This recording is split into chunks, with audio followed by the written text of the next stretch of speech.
Snapshot, brought to you by Miller Lite. When it's game time, it's Miller time. From the Quantum Fiber Studio, this is Bump and Stacy on Seattle Sports. Streaming through the Seattle Sports app and at seattlesports.com. Now, here are your hosts, Michael Bumpus and Stacy Ross. Here we go now. Turns out the Mariners are back to looking like the good Mariners, maybe because they're at T-Mobile. Curtis Rogers in for a sick Michael Bumpus today. So just me and you and me, talking Mariners to open the show today. 4 hours together. And it's going to be so fun. Great job to Josh Naylor. Yes. 2 RBI double. Obviously, Julio with an RBI single, I think. Yeah. And I wondered at the start of this game, Curtis, whether we'd see some vintage Seattle Mariners. And by that, I don't mean in the 90s. What I mean is 2024. I thought, wow, Brian Wu looks stellar. He's going to go through 6 again. This is really great. Oops, he made 2 mistakes. Will that be the difference in this game? They sure are not, hitting. And then Randy Arozarena gets the first hit of the game, and I think the 4th. And then obviously the dam ends up breaking later. They take a lead. Fantastic. That's exactly why you made those offensive additions, and that's exactly what you want, that to be the difference in this game. So happy to see it. What'd you make of this one? I thought that when they were down 2-0, if this game had been played anywhere else but T-Mobile Park, that would have pretty much been it for the Mariners. It would have called it a night.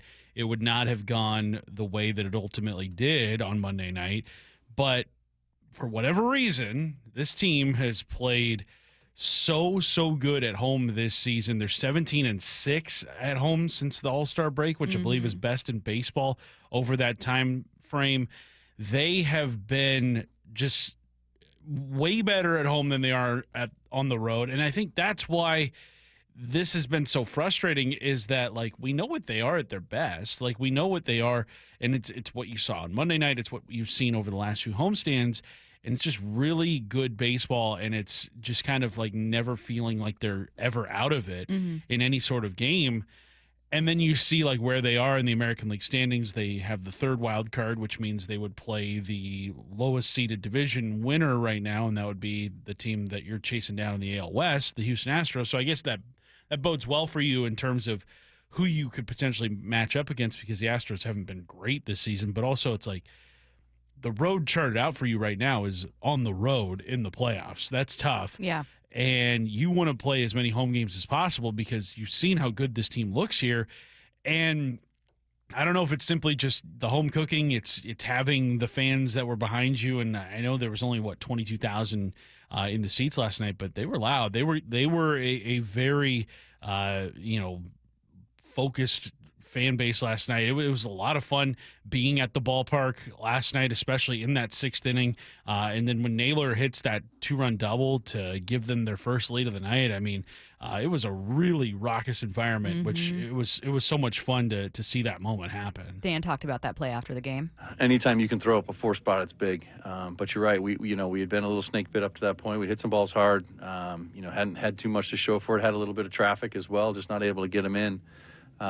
But Nails with the big hit there, the big double, I think really kind of put us all a little bit more at ease and gave us the lead. And then tacking on that extra run for insurance was big. But, I think, like I said, a good way to start the homestand and come back tomorrow ready to go again. You know what I also appreciate about Naylor's double, and for that matter, him then stealing that base, which ended up being, I think, the final run scored on that sac fly. Yeah. Huge. Fantastic decision to go for that, and he's been so elusive. Is also the flip side of everyone struggling. So for a while there, I was going, yeah, Naylor was really cooking when he got here and then cooled off just a little bit. Geez, I wonder if he's dealing with a nagging injury. You have Polanco, who had cooled off a bit after a hot start, now certainly heating back up again. It's frustrating when everyone's struggling and you don't know what's wrong. Conversely, this is a good team on paper, and that means sometimes they're all going to be functioning, and that's what that looked like to me. Yeah, I think at full health, at full strength, when the Mariners have their best lineup put forth, and I think last night was probably their best lineup in terms of 1 through 9, getting everybody out there. And I think it's also interesting to note that Leo Rivas has been playing second base more than Cole Young as of late. Rivas really good at getting on base, and his walk to start that inning, I think it was a 9-pitch at bat, really set everything in motion for them to get to Miles Michaelis and to get to St. Louis's bullpen last night. I think this Mariners team right now is like we have talked about it really since the trade deadline, that when they're at full strength, when they're at full health, this team can be a force. And I think last night was another example of that.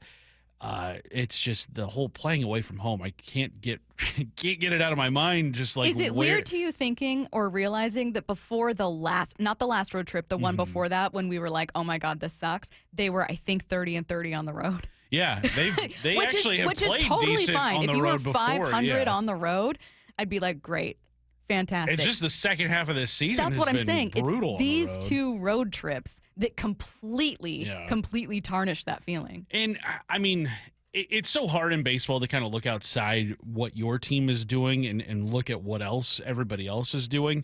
But as like Jeff Passan has pointed out and John Morosi have pointed out, like it's everybody in baseball that are, is struggling to put together consistent enough wins this time of year.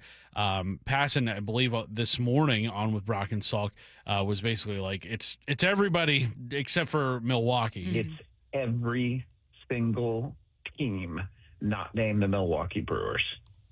That is what baseball is in 2025. This is going to be the big story I'm writing for the playoffs, actually. Just the up and down nature and the inability for any team to make you think it's actually good. Like, because just when you think it's good, all of a sudden they'll lose 5 in a row. And it's not just the Mariners. It's the Yankees, and it's the Mets, and it's the Red Sox, and it's the Cubs. And it's the Phillies, and I can go, hell, the Dodgers, the Padres. I can go on and on. The Dodgers lost 2 no-hitters late and lost those games, like within a span of 3 games. I mean, even they are having trouble putting together stuff like that. I saw David Schoenfield of ESPN the other day giving his reason as to why certain teams are real contenders or if they're pretenders. He had the Mariners he had them as real contenders just based off of like what they can do and just the elite talent they have on the roster with guys like Cal and Julio and whatnot. But he had an interesting stat. He had the he had the road records for recent World Series champions. The Texas Rangers in 2023 were the only World Series winners since 2006 that finished the regular season with a losing record on the road. And you know what that Rangers team did in the playoffs? Win as a wild card team? Not just that, they went undefeated on the road in the playoffs. Yeah. So they had the worst road record of any recent World Series winner since 2006, so going back 20 years basically. And yet even with all those struggles, it just kind of goes to show how unpredictable baseball can be. The worst World Series winner on the road ended up having the best road performance in baseball playoff history. So then here's my question, and I know that you don't have an exact answer, but it's just something I'm thinking. Where's the line drawn between, hey, there's a level of inconsistency with baseball that's inherent to baseball? Your team is not going to win 162. Not only that, but like slumps are very normal. Yeah. And the best players in the world will go into slumps, sometimes for extended periods of time. So there is a level of inconsistency that is perfectly acceptable. And not only that, but happens to pretty much everyone. And conversely, okay, what level of inconsistency do you not tolerate? Yeah. That's what I'm wondering with the Mariners genuinely, because I think that they have a chance to get pretty, if they are fortunate enough to make it to the playoffs and maybe get a pretty good, first matchup or whatever, they could potentially go pretty far. Yeah. That's just the volatility of the American League right now. There's not many American League teams I look at and go, no chance. Absolutely no chance. I don't know that there's any American League team I look at and go, there is no chance the Mariners could take a game from them. Like, I don't think right now there's a team I could look at and think that. Yeah, you look at the rest of the American League, they've swept the Tigers at one point this season. We're swept by the Yankees, but the Yankees have since struggled. That's the one for me, Stacy, that I look at in potential playoff opponents, that like going on the road to Yankee Stadium, that is not fun for anybody because the Mariners have not had a lot of success there over the course of their franchise's history. I mean, obviously it's the Yankees, sure, but like even in recent years, they have really struggled to put together wins in that building. Fenway Park is another one. Luckily, the Yankees and Red Sox are other wild card teams at the current. So it wouldn't be that first. Right, so you wouldn't have to face them probably until maybe the ALCS if it ever gets to that point. But like, you look at the Mariners' road record right now, 34-41 with 6 remaining road games, 3 against Kansas City, who lost last night, thankfully. But they lost to Cleveland, a team who is nipping at the Mariners' heels as well. So you're kind of like, well, who do I want to win between Cleveland and Kansas City? I was talking to Gary Hill about this last night, and he was like, you know what? I think I want Cleveland to win that series just so that it buries Kansas City further. Yeah. And you don't have to worry about losing to them so much head-to-head if in that series that's coming up on the road to start this road trip, next Tuesday, I want to say. And Cleveland did take game 1. They did. In dominant fashion, 10-2. Exactly. So you do have to keep Cleveland in mind now. And then Texas won last night, beating the Brewers. Grand slam. Yeah, gross. Come on, Brewers. You're the best team in baseball. Can you get it together? Help out the Mariners a little bit. You owe Seattle a favor after stealing our team like 60 years ago. And we haven't forgotten it. Right. But I just think this Mariners team right now, when you're playing at home, there's just something about this ball club that feels really special. And I think the great thing about this, Stacy, you and I looked at the schedule, and most of your remaining games are at home. You've got 12 of your final 18 games at home. And if you're able to go 9-3 over those 12 or 8-4, 10-2, what have you, like that is going to help you out in a big, big way. Obviously, that Kansas City series and the Houston series, that's going to have a huge impact as to what your playoff hopes are. But the schedule shapes up very nicely for you over the season's final 2.5 weeks. So hopefully they can take advantage of those 12 of 18. Houston, again, 2 games ahead of you at 78-66. Do you need 90 to win the AL West? I mean, man, if the Mariners would have to go 14-4 the rest of the way to clinch the AL West. And that's assuming also that. Well, you got that series against Houston. I think the AL West can be had with maybe 87, 88 wins, which would mean the Mariners would have to go probably 12-6 the rest of the way to get to 88 wins. Houston has 78 right now, and they have 18 games remaining as well. So you just got to be at least 2 better. I don't know what the head-to-head tiebreak is between those two. I feel like the Mariners might have it right now, but I don't know because they took that last series, but I'm not entirely sure. Obviously, there's a series beginning Friday, September 19th, and then you've got the Rockies after that. So the Rockies, man, that is such a trap series, because they're horrible. And the Dodgers are the team immediately following them. Yeah. Oh, that would be brutal. So right now, the Mariners and Astros are tied 5 wins each. So whoever wins that series in Houston gets the tiebreak. So you're 2 back of Houston right now. So anything can go in the American League West. It feels especially fitting that series is also on the road, where you've kind of got to, test yourself and see. Oh, and look, if you want to get to the playoffs, and you should. You should get to the playoffs with this roster. You need to win a series on the road. Mm-hmm. And that building you did has just been against Atlanta, but and that building has been a house of horrors for you. It's the site of one of your biggest playoff failures as an organization, the Yordan Alvarez home run. You got to just kind of stare that beast in the eye and hopefully get past it. And I mean, gosh, if they win that series against Houston and are all of a sudden now in the driver's seat in the AL West heading into the final week of the regular season, I mean, that would be huge because then you're guaranteed at least 2 home games, if not 3 home games in the wild card round because you're not chasing down Toronto or Detroit. But to be able to play at home for multiple games at a time, that would be massive for a team that has as much success in this ballpark as they do. Kirby on the mound tonight, so maybe your answer is pitching and maybe it isn't. But what would you see in the rest of this series where you start to go, okay, this is moving in the right direction? Even though it's at home, you're not making a statement on the road. Let me tell you something about this Cardinals team that the Mariners Yeah, won. tell us. They're not good. Okay? I overheard somebody with their traveling party last night say, we suck. I heard somebody in their traveling party. I'm not going to name any names. I'm not going to put them on blast. But within their own organization, they were like, man, we're not good at all. The Mariners have to sweep this Cardinals team. This Cardinals team has nothing left to play for. They have very little talent on that roster. It's there for the taking for the Mariners. George Kirby needs to come out and look like George Kirby of old, and I think he can do that. I think, Logan Gilbert tomorrow going for them. The Mariners have to sweep this Cardinals team. They need to sweep this Cardinals team. They should sweep this Cardinals team. That's what I want to see from them the remainder of this series. Let's get to headline rewrites. Extra, extra, read all about it. Headline rewrites. We must make headlines. The real story behind the headlines in today's news with Bump and Stacy. Headline number 1, Mike McDonald confirmed Nick Eamon-Worry has a high ankle sprain and could need time on the IR. What's the real headline? Are we Eamon worried about the Seahawks safety depth? A little bit. I mean, don't forget that touchdown they gave up to Kittle in the first quarter was also Ty Okada against Kittle in just a tough situation. Obviously, you're turning more to nickel using your third corner.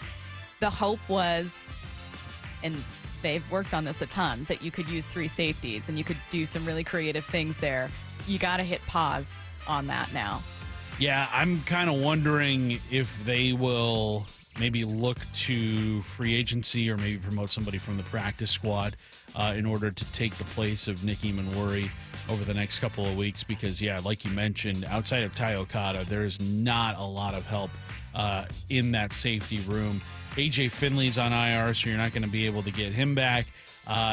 Who knows if maybe they ask Darion Kendrick to come in and play. I know he's a cornerback, but you're just very limited right now in guys that can help out.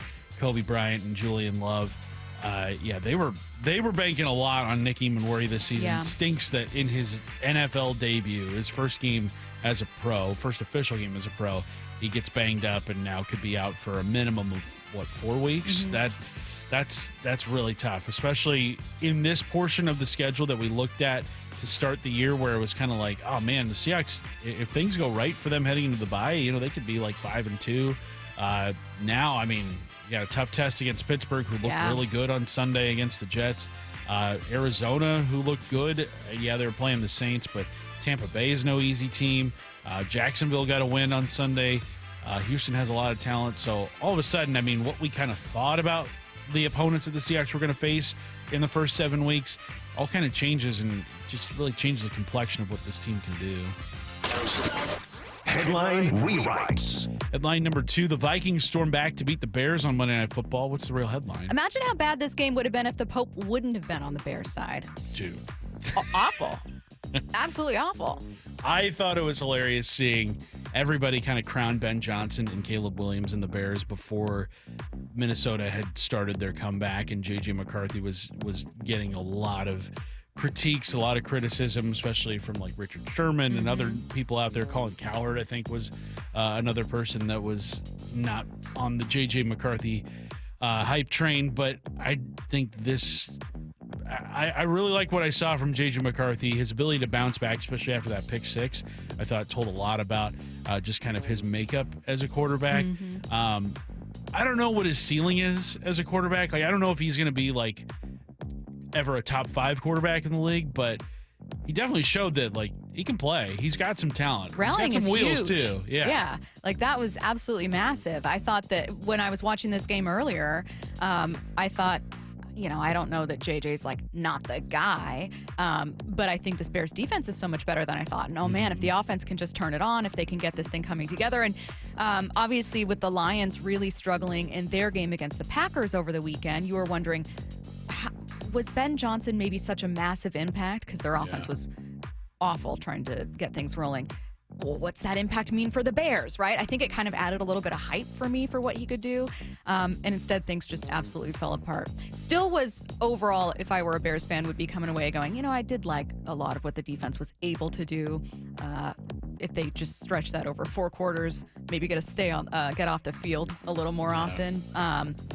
But yeah, it's just, And too, I expected that we'd come in here and I'd be saying, you can't really say Sam Darnold had nothing to do with the Vikings' success when they didn't look good without him, but then J.J. McCarthy looked well, and it also solid. got a lot of people kind of thinking, we'll talk about this coming up in the 11 o'clock hour. It was like, hey, that 2024 quarterback class, another name to that list in J.J. McCarthy. He's the 6th first rounder of that group, and all 6 have shown something in their careers. It's kind of wondering, like, did the Seahawks maybe miss an opportunity to get one of these guys? We will get back to that at 11.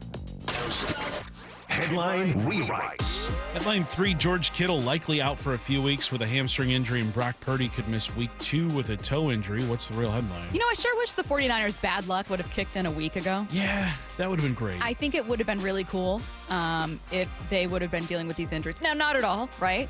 Don't wish that on anyone. Right. However, if they were going to deal with them, deal with it leading up to the Seahawks it would have been game. nice to deal with it leading into that game. Oh, man. They might be.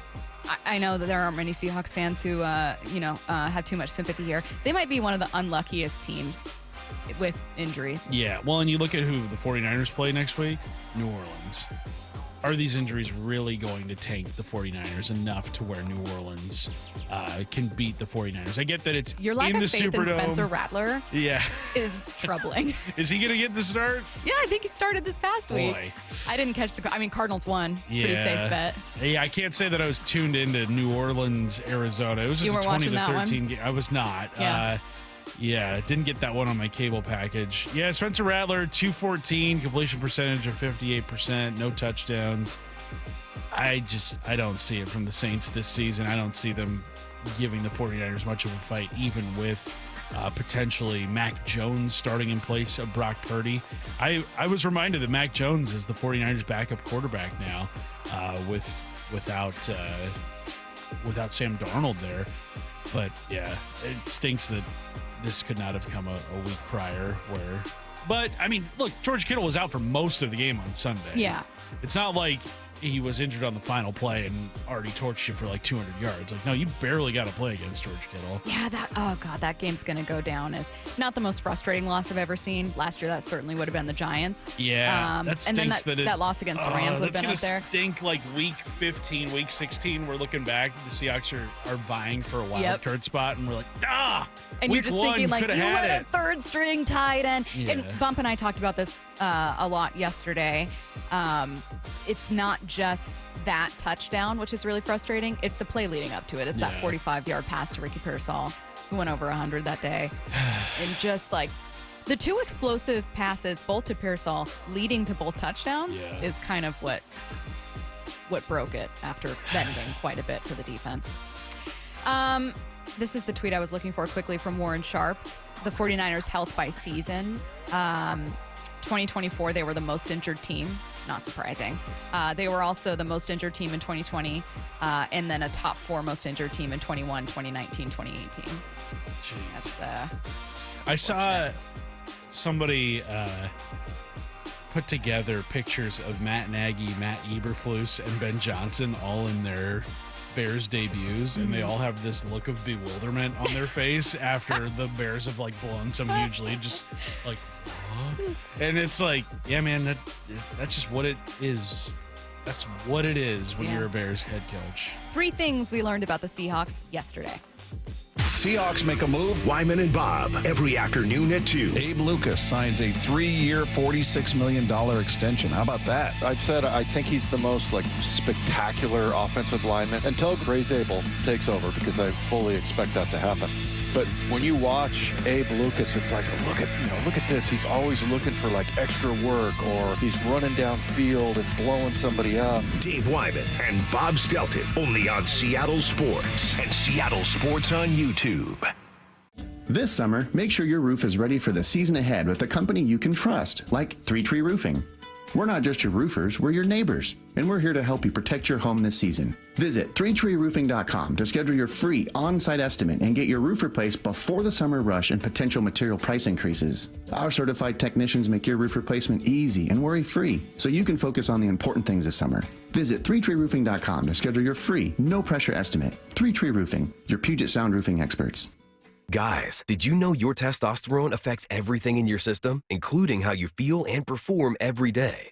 Right now, Revive Men's Health Seattle will check your testosterone for free. Knowing your T levels is the first step in understanding if you have low T. Your testosterone level impacts your energy, libido, sleep, weight, hair loss, mood, and even ED. Maintaining an appropriate T level can change your whole life. Most men start to see changes in their hormone levels in their 30s. Experience and results matter. So what are you waiting for? Get your T levels checked today by local, experienced, and trusted men's health experts. They've helped thousands of men since 2011. They're so confident they can help you, they even guarantee it. Call Revive today and schedule your free testosterone test, free exam, and free consultation. Call Revive Men's Health at 206-529-1111. That's 206-529-1111. Or visit revivemenshealth.com. Endless hours of research, seeking referrals, dozens of calls. Hiring the right attorney can be a challenging process during an already difficult time. J.P. Pendergast with Pendergast Law explains. In Washington State, Tom, there are thousands of attorneys to choose from. Referrals and online research can be helpful, but discovering the right attorney requires a conversation. It can be hard to identify integrity and authenticity without that interaction. So, what do you recommend? We encourage anyone looking for personal injury representation to call for a free consultation with our team before making a decision simply based on referrals or online research. Accident victims need an attorney that listens, demonstrates honesty, and is genuinely understanding of their unique circumstances. The care, attention, and preparation that our firm provides throughout the case mirrors the effort involved when taking on the insurance companies. Save time and avoid mistakes after an injury. Contact the caring and compassionate team at Pendergast Law. If you or a loved one has been injured in a car accident, call Pendergast Law. We can help. Get in the zone, AutoZone. Summer's almost over, but the heat is pressing on. If you've got battery trouble, stop by AutoZone for free battery testing. It may just need a charge, and we'll do that for free too. If you do need a battery, we've got options starting at just $89.99. And we'll recycle your old battery for free. Now that's a strong start. Don't miss the end of summer sale.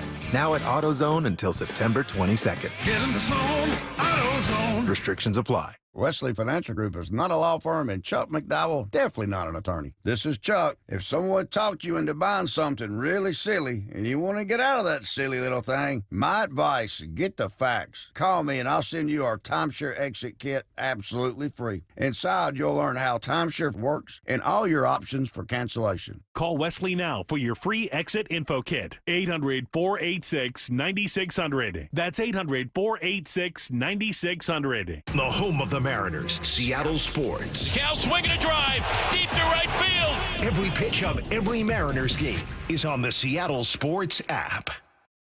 Hey, Brock Heward here for my friends at PCF Construction. It was a couple years ago. We were seeking a complete outdoor living space. Molly wanted a new deck. She wanted to really make our outdoor space pop. And boy, am I glad we called PCF. Why? Because whether it's a very specific project or outdoor living, like an underdeck ceiling, deck, patio cover, railings, PCF has you completely covered. You know, Molly's an interior designer. She knows construction. She knows attention to detail. And PCF, they checked every single box along the way. And right now is the time to make the call. Up to $6,000 off your project, plus no payments and no interest until 2027. And you can save an extra $1,500 when you bundle your deck with a patio cover. Find all the offer details, get project ideas, and browse photos at pcfgroup.com or simply call today at 425-629-8476. That's 425-629-8476, PCFgroup.com. Ladies and gentlemen, this is for you too. Stubborn fat is really hard to get rid of, and then there's all those gimmicky lasers, fat freezing methods, and prescriptions. Imagine a simple solution that takes just one day and provides immediate noticeable results. Introducing ProSculpt. ProSculpt uses air-assisted technology that's safe and gentle yet powerful, delivering instant fat-reducing and skin-tightening results. Performed by board-certified plastic surgeons while fully awake, ProSculpt contours your body with minimal downtime. It's designed to target those problem areas: waistline, neck, face, arms, thighs. ProSculpt gently removes unwanted fat and tightens loose skin with FDA-cleared plasma technology, all in a simple, guaranteed one-day procedure. ProSculpt is one and done. Schedule your free consultation at proscope.com for $250 off. For powerful permanent fat removal and skin tightening that works for ladies and you men, it's proscope.com. From the Quantum Fiber Studio. This is Bumpin' Stacy Weekdays 10 to 2. on Seattle Sports and 97.3 FM HD2. Curtis, Yes. you're in for Michael Bumpus how's it today. going? And we got some Seahawks conversations to get to. We will get back to the Mariners, not only a bit later in the show, but certainly from 1 to 2, it's all Mariners for the dugout. So we got some Seahawks ground to cover before we get to that. Let's start here. 3 things we learned about the Seahawks yesterday.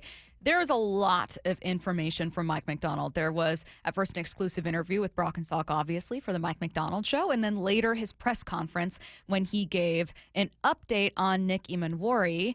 And let's go ahead and start with that one just to get it out of the way. One of the things we learned about the Seahawks is just that Nick Emanwari is probably going to be out for a while, and that's going to change the things you're able to do on defense. Now, I don't want to say thankfully he's a rookie. You don't want anyone to get hurt, but your defense isn't depending on him, right? He's been integrated into your defense, and they're really excited about like a 3 safety look and what they can do there. But you functioned without Nick Emanwari. You can function without him. However, you now look to not only your safety depth, not only the veterans that are there like Julian Love, but also to backups, someone like Ty Okada, and to your corner group to be like, look, when you're a nickel and you've got these 3 guys here, hey, Woolen, like, play your best football. Yeah, I think right now it is going to be critical for the guys who are currently on the starting depth chart or just guys who are currently on the 53-man roster in that secondary to really step up. I'm looking at the practice squad right now, guys that could potentially come in and play for an injured Nick Emanwari. You got D'Anthony Bell, who was re-signed to the practice squad, last week? And then Jarek Reed, who was a draft pick of theirs, I believe, in 2023. Yeah, initially really promising on special teams before suffering a season-ending injury, and then never quite became a stalwart. So there's 2 options there. I mean, Shaquille Griffin was activated on Sunday, so he can help out with the corners. Shamar John Charles is another guy on the practice squad. So you've got some in-house options on the practice squad that could get elevated for this game. But if you're going to elevate any of those guys, I believe you would have to put Emanwari on the IR in order to take up that roster spot, which would mean you're not going to see him until, the Jacksonville game on October 12th. Which is 4 games from now. The games you would miss with Emanwari are Pittsburgh, New Orleans, Arizona, Tampa Bay. I think you could definitely still get through those 4 games with a winning record. Maybe 2-2. Who knows what that looks like? But it's really unfortunate, the timing of the Emanwari injury, just when everybody's so excited to see him play, and he's just got this incredible tape in college, and people are kind of like, oh, maybe this guy's the next Cam Chancellor, or which is like the loftiest praise you could ever give a young safety. But it was such a bummer to see him go down, and now the Seahawks are kind of left in this weird spot of will he be healthy in the next couple of weeks? And high ankle sprains are always just so I was going to say I wouldn't aggravating. even count on for sure 4 weeks, because they can linger, they can really hamper a guy the rest of the season. I think that was the outside of a broken leg or a torn the next worst thing would be a high ankle sprain. And unfortunately, that's what it was. Yeah. The second thing we learned about the Seahawks, speaking of defensive shuffling, we may very well see more of Josh Jobe at corner. This was Mike Macdonald praising Josh Jobe on Monday. Josh is ready to go. He's always going to be a big part of the game plan. He's competing for more snaps. I thought he played a tremendous football game. Played physical, played smart, played disciplined, finished his plays right. I thought he played a great game. Yeah, competing for more snaps for sure. Not with Devin Witherspoon, with Rick Woolen. Yeah.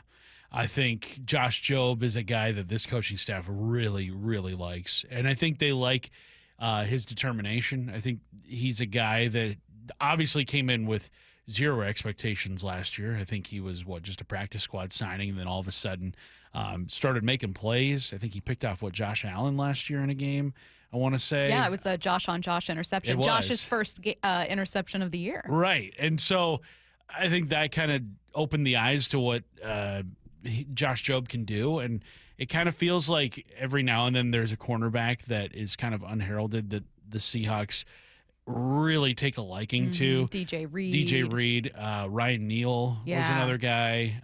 That was a fun story. It was, yeah. And I think Josh Jobe kind of falls in line. It's funny how we're like, oh, this guy comes from nowhere. No, he was an Alabama player.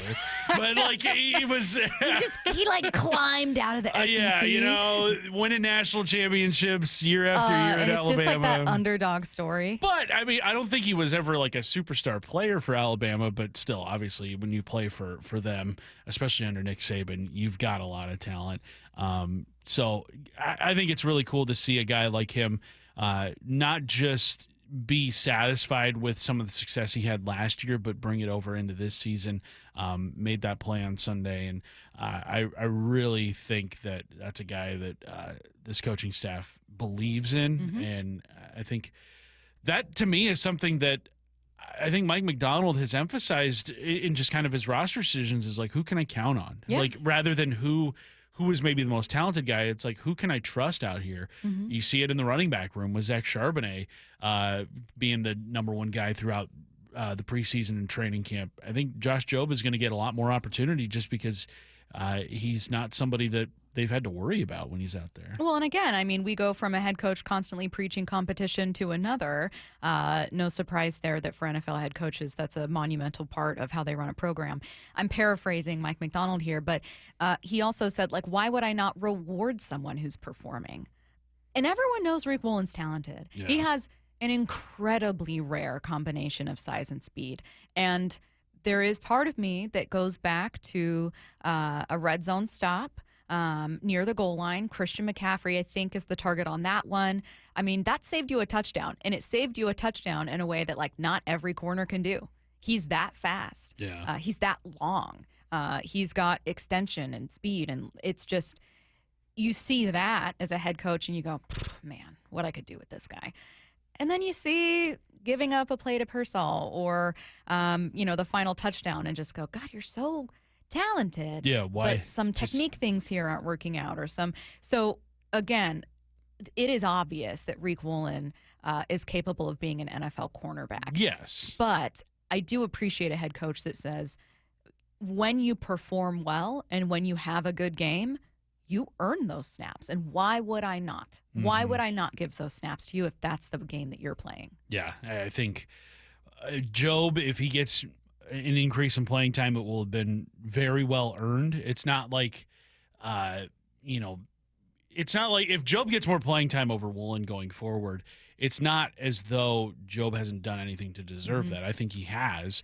But Woolen, to me, I mean, leaving a lot to be desired, especially in that final drive where he makes the two mistakes, and it was just coming into this season, there's been so much at stake for him, especially in a contract year, and just trying to prove to this Seahawks front office that, yes, I'm worth the investment. Yes, I'm worth getting a contract commensurate to my value, but also not a good first impression in game one. I get that, like you said, he's dripping with talent. Like, everybody sees it. Everybody knows that he is one of the most talented corners in the game. It's just being able to put together a full 60 minutes a lot of the time is something that he kind of struggles with, whereas just as Josh Jobe is steady as he goes, and I just think there's not a lot of worry with him. Last one here very quickly before we hit break, the latest on Uchenna, Drake Young, and Jake Bobo. Optimistic with all three.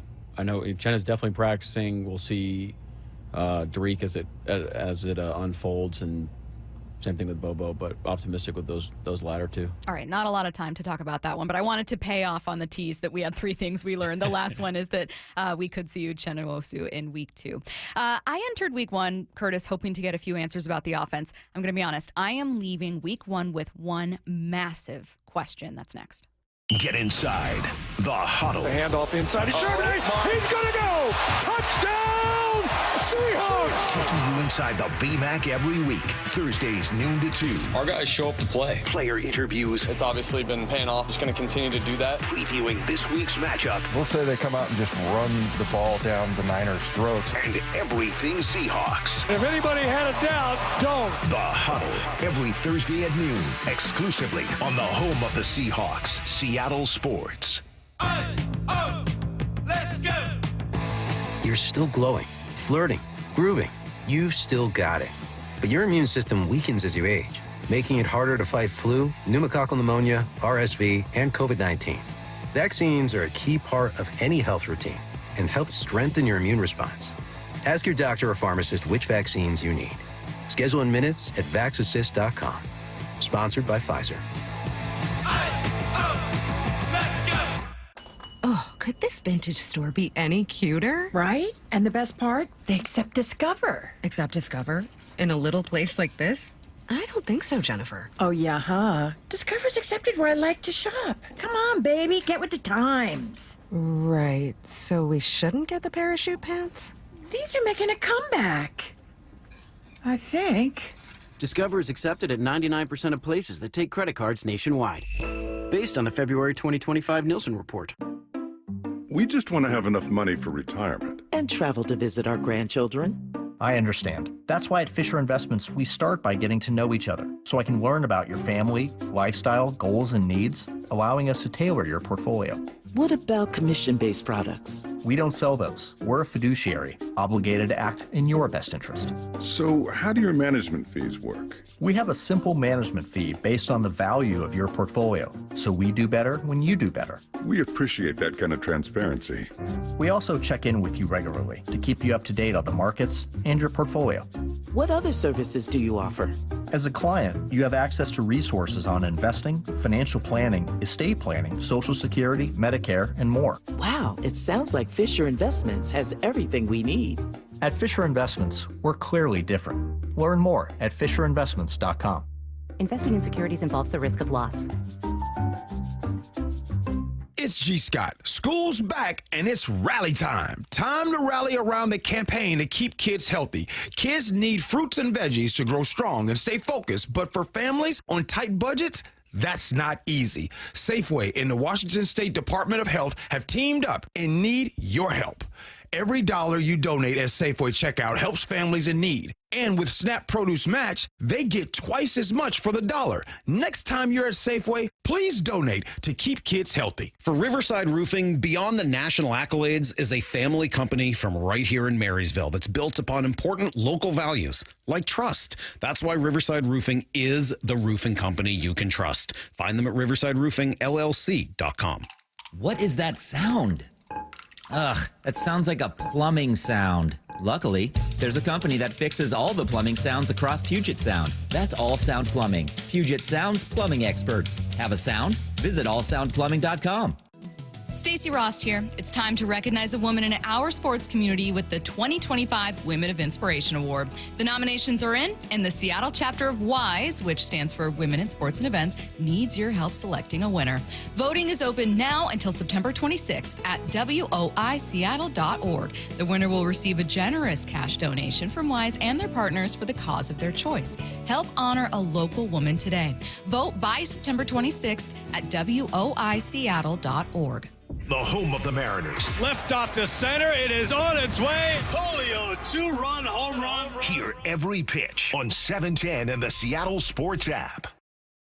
Luxury has arrived at Snoqualmie Casino and Hotel. The hotel is open and you can book now at snocasino.com. The destination spa, the expanded non-smoking gaming floor, the big 2,000-seat entertainment space and convention center, and yeah, the new restaurants, food venues as well. Effortless style and the utmost in relaxation. Go to snocasino.com to book. Seattle's closest is now Snoqualmie Casino and Hotel. Rick Riz here with a big thank you to everyone who submitted a nomination for Pella Windows and Doors of Western Washington's Improve Your Play program. Thanks, Rick. This is Elisa with Pella Windows and Doors. With so many amazing entries, we decided to award 2 additional teams with $2,500 prizes. We are thrilled to announce Team Wilder Basketball and Linwood High School Football. Thanks to you and Pella Windows and Doors of Western Washington for helping our local youth thrive. You've heard the saying, you never get a second chance to make a first impression. Since 1926, my family's been helping local businesses make great first, second, and long-term impressions. We know how to make your company look good with quality uniforms, logoed apparel, floor mats, linens, and more. If you're paying for linen service or doing it yourself, let's have the conversation. The information and quote are free, but the savings and service can really add up. Visit suplinen.com. Superior Linen Service. It's what we do. Cap off your summer with an incredible night at the ballpark. Holy smokes, what a firecracker! Way back into the upper deck. What a year for the Big Dumper. The final Mariners fireworks night of the season is coming up Friday, September 12th, presented by T-Mobile. Cal Raleigh and the crew are taking on the Angels in a divisional showdown at 7:10. And after the final out, we'll be lighting up the sky with a dazzling post-game display. Fireworks and Mariners baseball. That's 2 spectacular shows in one unforgettable night. Go to Mariners.com to lock in your seats today. From the Quantum Fiber Studio. This is Bumpin' Stacy. Weekdays 10 to 2. On Seattle Sports and 97.3 FM HD2. I don't know about you guys, and feel free to text in and let me know. 866-979-3776. I'm not, I think, losing it over a week 1 loss. I'm watching as an analyst, so it's a little bit different, but I'm not even overly critical after a week 1 loss. Yeah. However, that's the hard part about week 1 is that it's often a liar. That's what we get told all the time, is that like you can't buy in totally to what you see in week 1, but also it's like, there are some real takeaways you can have from these games. Well, and I found initially I had a lot of takeaways, wrote it up after the game. Had plenty of thoughts about the defense, about the plays that ultimately cost you. But the more I was kind of just sleeping on it, thinking about it, listening to some Mike McDonald sound the next day, the more I realized that I have a really, really, really big question coming out of this one. And that's who can keep this from being the JSN show. Now, this is kind of an all-encompassing question because maybe it's not another wide receiver stepping up. Maybe it's your run game gets going. And, for the record, the Jets did have a pretty good day on the ground against the Steelers. Though, as Bump fairly pointed out yesterday, that's with a running quarterback. So when you have the threat, it makes it a little easier to establish. I'm needing to see most of all in week 2, and it won't be easy, someone not named Jackson Smith-Njigba accounting for a portion of this offense. Because 124 of Sam Darnold's 150 yards is a lot. We're talking 90% of the offensive production. I think in the pass game. Yes. I think the most encouraging thing about this is that JSN is ascending to being a bona fide number 1. Congratulations to fantasy owners. Yeah, especially those who got JSN maybe, later in the draft, 8th, 9th round or whatever. Yeah, I think it's going to be a good year for you. Yeah, I think you're going to benefit. I think JSN's getting over 100 receptions. I think he's getting probably 1,200, 1,300 yards this season. It's going to be a really fun year watching him continue this ascension into being a number 1 receiver in the NFL. ... Who is your number 2? Because having a great number 2 is something that the Seahawks have had in their wide receiver room for the better part of a decade now. It's been, not just Tyler Lockett, but DK Metcalf was there. And before DK, it was Doug Baldwin with Tyler Lockett as his number 2. And before that, it was Doug and Jimmy, and then Doug and Paul Richardson as a third guy. Yeah, Jermaine Kearse. You have had good wide receiver rooms for a long period of time here in Seattle. I'm not saying that this wide receiver room is bad. And you've got one of the most accomplished receivers of his generation in Cooper Kupp still there. How much is left in Cooper Kupp's tank remains to be seen. Didn't have much of an impact on Sunday against the 49ers. But yeah, you've got to figure out who is going to be your number 2 option in this passing attack because you just simply can't survive with one guy coming up with, what was it? It was like 50% of the targets went Jackson Smith-Njigba's way and like 80% of the yards went Jackson Smith-Njigba's way. 80% of like 4,000 yards is like what, 2,900 yards or something. Yeah, I'm going to call it now. JSN's having a 3,000 yard season. It's like 3,300 yards. No, it's not sustainable offense, and they know that. They know that. This was Mike McDonald on the Mike McDonald Show with Brock and Salk talking about how post game he said it can't just be the JSN show. He played well. He's productive. I think Jack's be the first person to tell you there's more opportunities from out there. We're We expect more of some of those situations for him to come through, and he'll do that. But he'll be the first one to tell you that. Look, we got great players on our offense. I mean, some guys that haven't really proved it yet and haven't done it, but they've done it in practice. Guys like Torrey and Elijah. But I mean Cooper Kupp's going to get open, man. Like the guy, he's done it all camp. He's a great player. We got great tight ends. I think our backs can come alive in the pass game. So we got plenty of guys where the ball can go to, and did, and it will, moving forward. But our guys we're going to be just fine. 253, I feel like that problem is a lack of pass plays. I mean, I'm with you. I think 253 that this was also the byproduct of really, really lopsided time of possession. Just 22 minutes for Seattle to 38 minutes for San Francisco. Your run never got going. Bump mentioned yesterday that a lot of receivers weren't getting separation, and JSN was the one getting it most often. So, of course, Sam Darnold, I asked him, do you think it's just like a check down thing going with your first guy? And he was like, no, I think just Jackson was the best option you had at receiver. My question for you, Curtis, is were you surprised Cooper Kupp, or maybe even, a younger guy? I know Bobo and Drake Young were out, but were you surprised another receiver wasn't involved more? And do you expect them to be more involved in week 2? Yeah, I mean, you only targeted two wide receivers in that game got targets, JSN and Cooper Kupp. Elijah Arroyo had one reception on one target. Kenneth Walker had 3 out of the backfield. And then A.J. Barner had a reception that went nowhere. He had 2 targets in that game. But the fact that there was no other receiver that got a target besides the 2 guys that I think everybody expected would get them, that was pretty jarring to see. And I wonder if maybe it was just them having a little bit more of a conservative play calling game plan going into this one. Don't turn the ball over. Just keep it within reach. But, man, I think that you have got to get something going passing-wise. And, look, Sam Darnold, one of the things that made him a great quarterback last year, and, yes, he had Justin Jefferson and Jordan Addison to throw to, but he's always had a pretty good deep ball. He's always been able to throw it quite a ways. And who's your vertical threat on this team? Exactly. There isn't one right now. I mean, maybe it's JSN, who has had some pretty good catches in his career. But was primarily a slot guy. Right, exactly. So you don't have that vertical threat. Maybe it's Torrey Horton if he's fully healthy. But again, it's lacking right now in that wide receiver room. And it allows for defenses then to kind of cheat and be like, well, we don't need to cover you down the field. We're just gonna pack it in right here. I definitely found myself wondering, if you had Marquez Valdez-Scantling in this one, would you have been able to take 1 or 2 deep shots? Would things have unfolded differently? The 49ers defense was pretty solid. Yeah. Maybe not. But I just, out of curiosity, I was like, the sacrifice you made was we like our guys and we're going to lean into the run. We really like our young wide receivers and they can play on special teams, and we want those well-rounded products in the receiver game. But when Horton doesn't really show up and, God forbid you expect a rookie to explode in week 1, then what you get is an offense that looks very much under construction. Yeah, MVS is an interesting case study to me, Stacy, because I think there was some expectation for him to come in here and be a contributing veteran, and that didn't happen, obviously, with the emergence of Torrey Horton. But I was stunned to see him not even factor into the game on San Francisco's side. Yes, he was out there, but didn't even have a target go his way.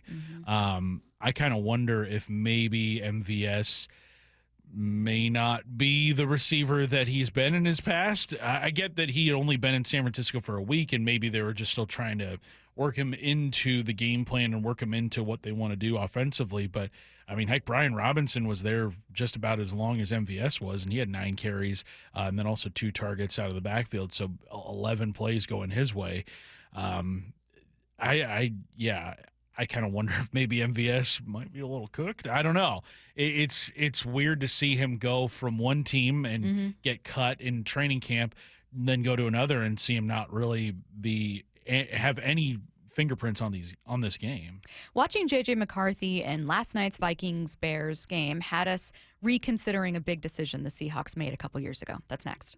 Seahawks make a move. Wyman and Bob, every afternoon at 2. Abe Lucas signs a 3-year, $46 million extension. How about that? I think he's the most spectacular offensive lineman until Gray's Abel takes over, because I fully expect that to happen. But when you watch Abe Lucas, it's like, look at this. He's always looking for like extra work, or he's running downfield and blowing somebody up. Dave Wyman and Bob Stelton, only on Seattle Sports and Seattle Sports on YouTube. Why is Mazda of Everett the #1 dealer on the West Coast? Mazda of Everett is locally owned and operated for 20 years. They work hard to get you their best deal every time and to make sure you drive away happy. With over 700 new Mazdas, they stock more than anyone in the Seattle area. Find out for yourself why people keep coming back to Mazda of Everett. Take advantage of the Mazda of Everett price during the More to Move You sales event. MazdaofEverett.com. Claims based on Mazda USA inventory and sales reports. Goodbye baseball. Home runs in 3 consecutive games. Cal Raleigh, the big dumper. The Mariners postseason push is on, and there's a whole new way to be part of the action. Introducing the Homestretch Flex Plan, a $500 membership that gives you the freedom to choose your games and seats for the rest of the season, all while saving 5% on tickets and no fees. Strike 3 call. Triple digits to end it and complete the sweep. You can use your credit however you want. Go big with club seats for a couple high-stakes showdowns, or stretch it out into the final series against the Dodgers. And the best part? Homestretch Flex members get priority access to our postseason pre-sale. That means you're first in line when October comes calling. The team is locked in. J.P. Crawford! Game winner, walk-off fashion in the 9th inning. And now it's time to bring the energy down the stretch. Come on board today at Mariners.com/homestretch. Mariners baseball. Try dance up. With football season comes colder weather, so if you need new windows and doors, don't drop the ball.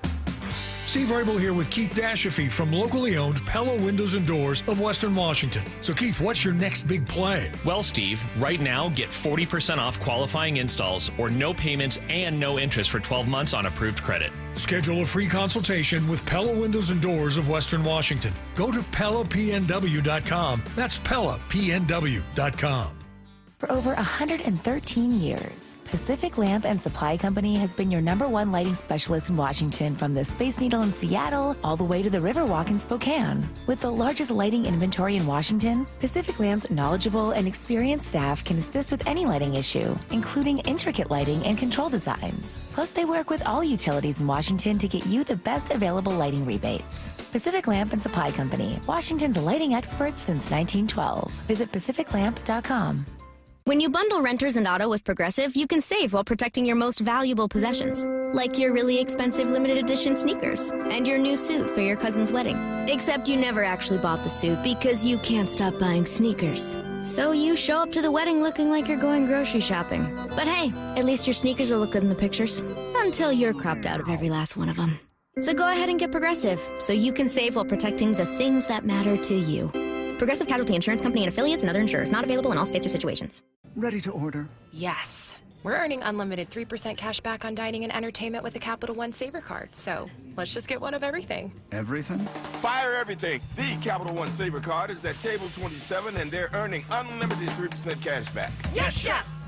This is so nice. Had a feeling you'd want 3% cash back on dessert. Ooh, tiramisu. Earn unlimited 3% cash back on dining and entertainment with the Capital One Saver card. Capital One, what's in your wallet? Terms apply. See CapitalOne.com for details. I have a handful of stories that really affected me personally in my career and how I handle employees. Lee Johnson, coming out of his office as a customer, asked me where the service department is. I was like, yeah, go to the end of the hall, go up the stairs, go across the breezeway, open a door, go to the left. You want Chevy, go to the right. You want Mazda. Because I didn't even have enough time to say, hey, what kind of car do you have? Here comes Lee, and it's like, oh, man, come with me. Let me show you. And then have him come back and not dress me down is just almost like with that fatherly disappointment of like, that's not how we take care of people. I mean, the right way is to walk her down to the stairs, walk her up the stairs, open the door for her, go over, across the way, open up that door, introduce her to somebody. So she's comfortable, she's made it to the right place, and that we value the business. What you did was you made it seem like she was an inconvenience to you. Customers are the purpose of our day. The LJ way is the Lee Johnson Auto family. Our bats are back, and the ballpark is rocking like 2001. I'm Dr. Ryan Stern with the Stern Sinus Center. For those of you sick of searching for another allergy medication, we offer a solution that will save you time, money, and frustration. Rynair is a simple, minimally invasive procedure that significantly reduces postnasal drip and stuffiness. We're taking new patients. Schedule your appointment in Auburn or Federal Way or go to sternsinus.com.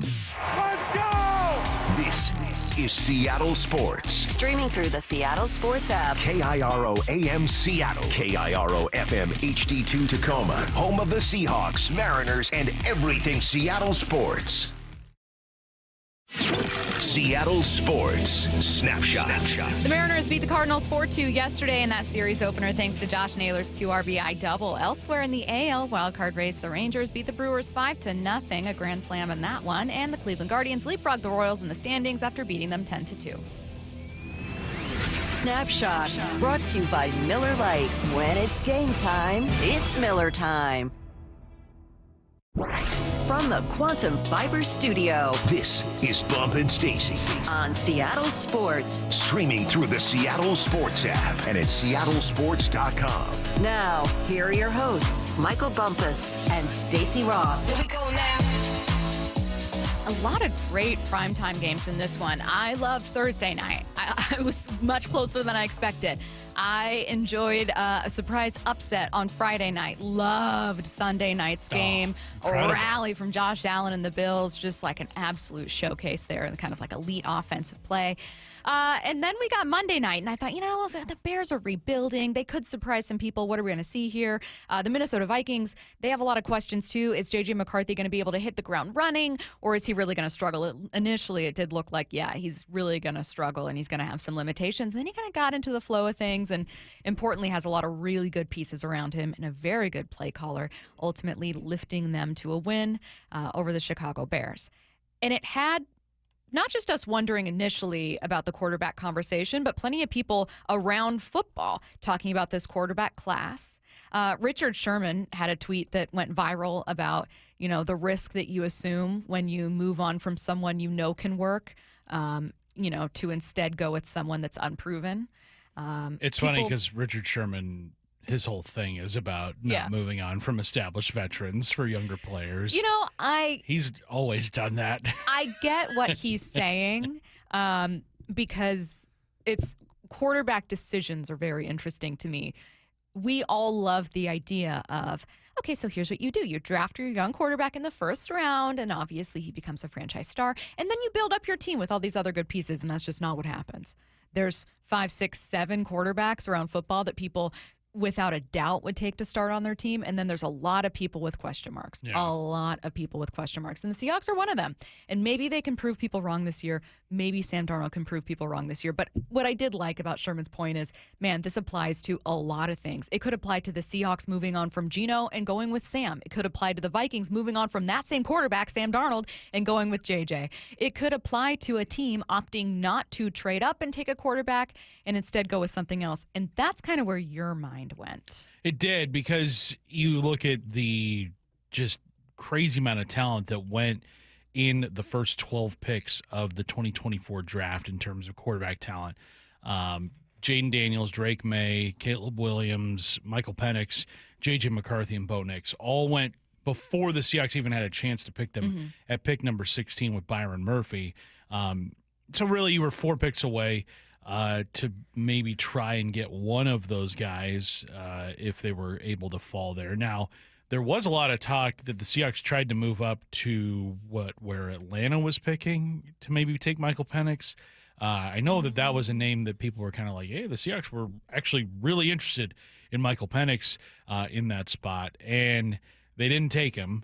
And so, or Atlanta was just like, no, Penix is our guy. We're not moving off of pick number 8 for anybody. You could have maybe moved up to pick number 9 with Chicago right there, because Chicago had already taken a quarterback in that draft.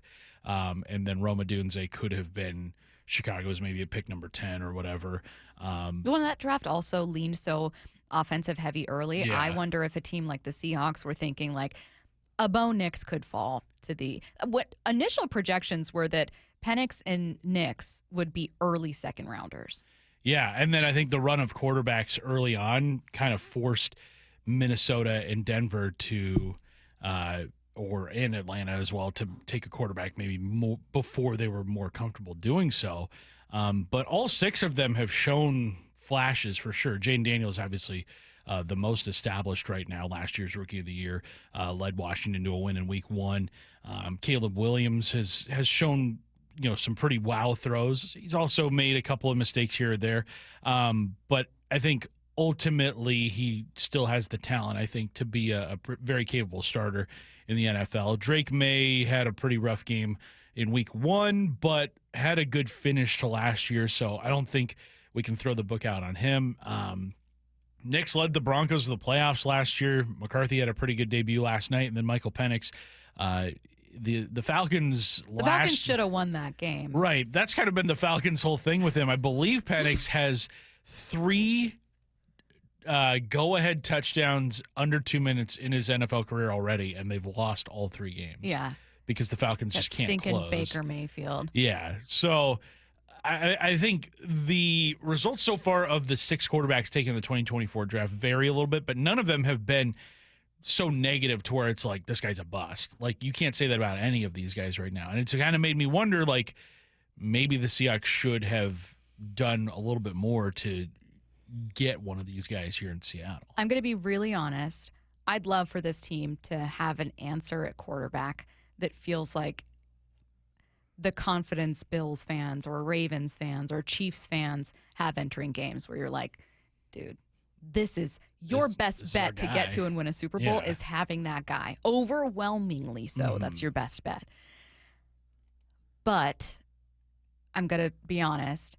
I've found myself more in the year following wonder, like, should they have taken Jared Verse? Like, where I kind of found myself sticking was like, look, you ended up getting to you. I don't know how they felt about Latu, but you got to you the best defensive player in the draft.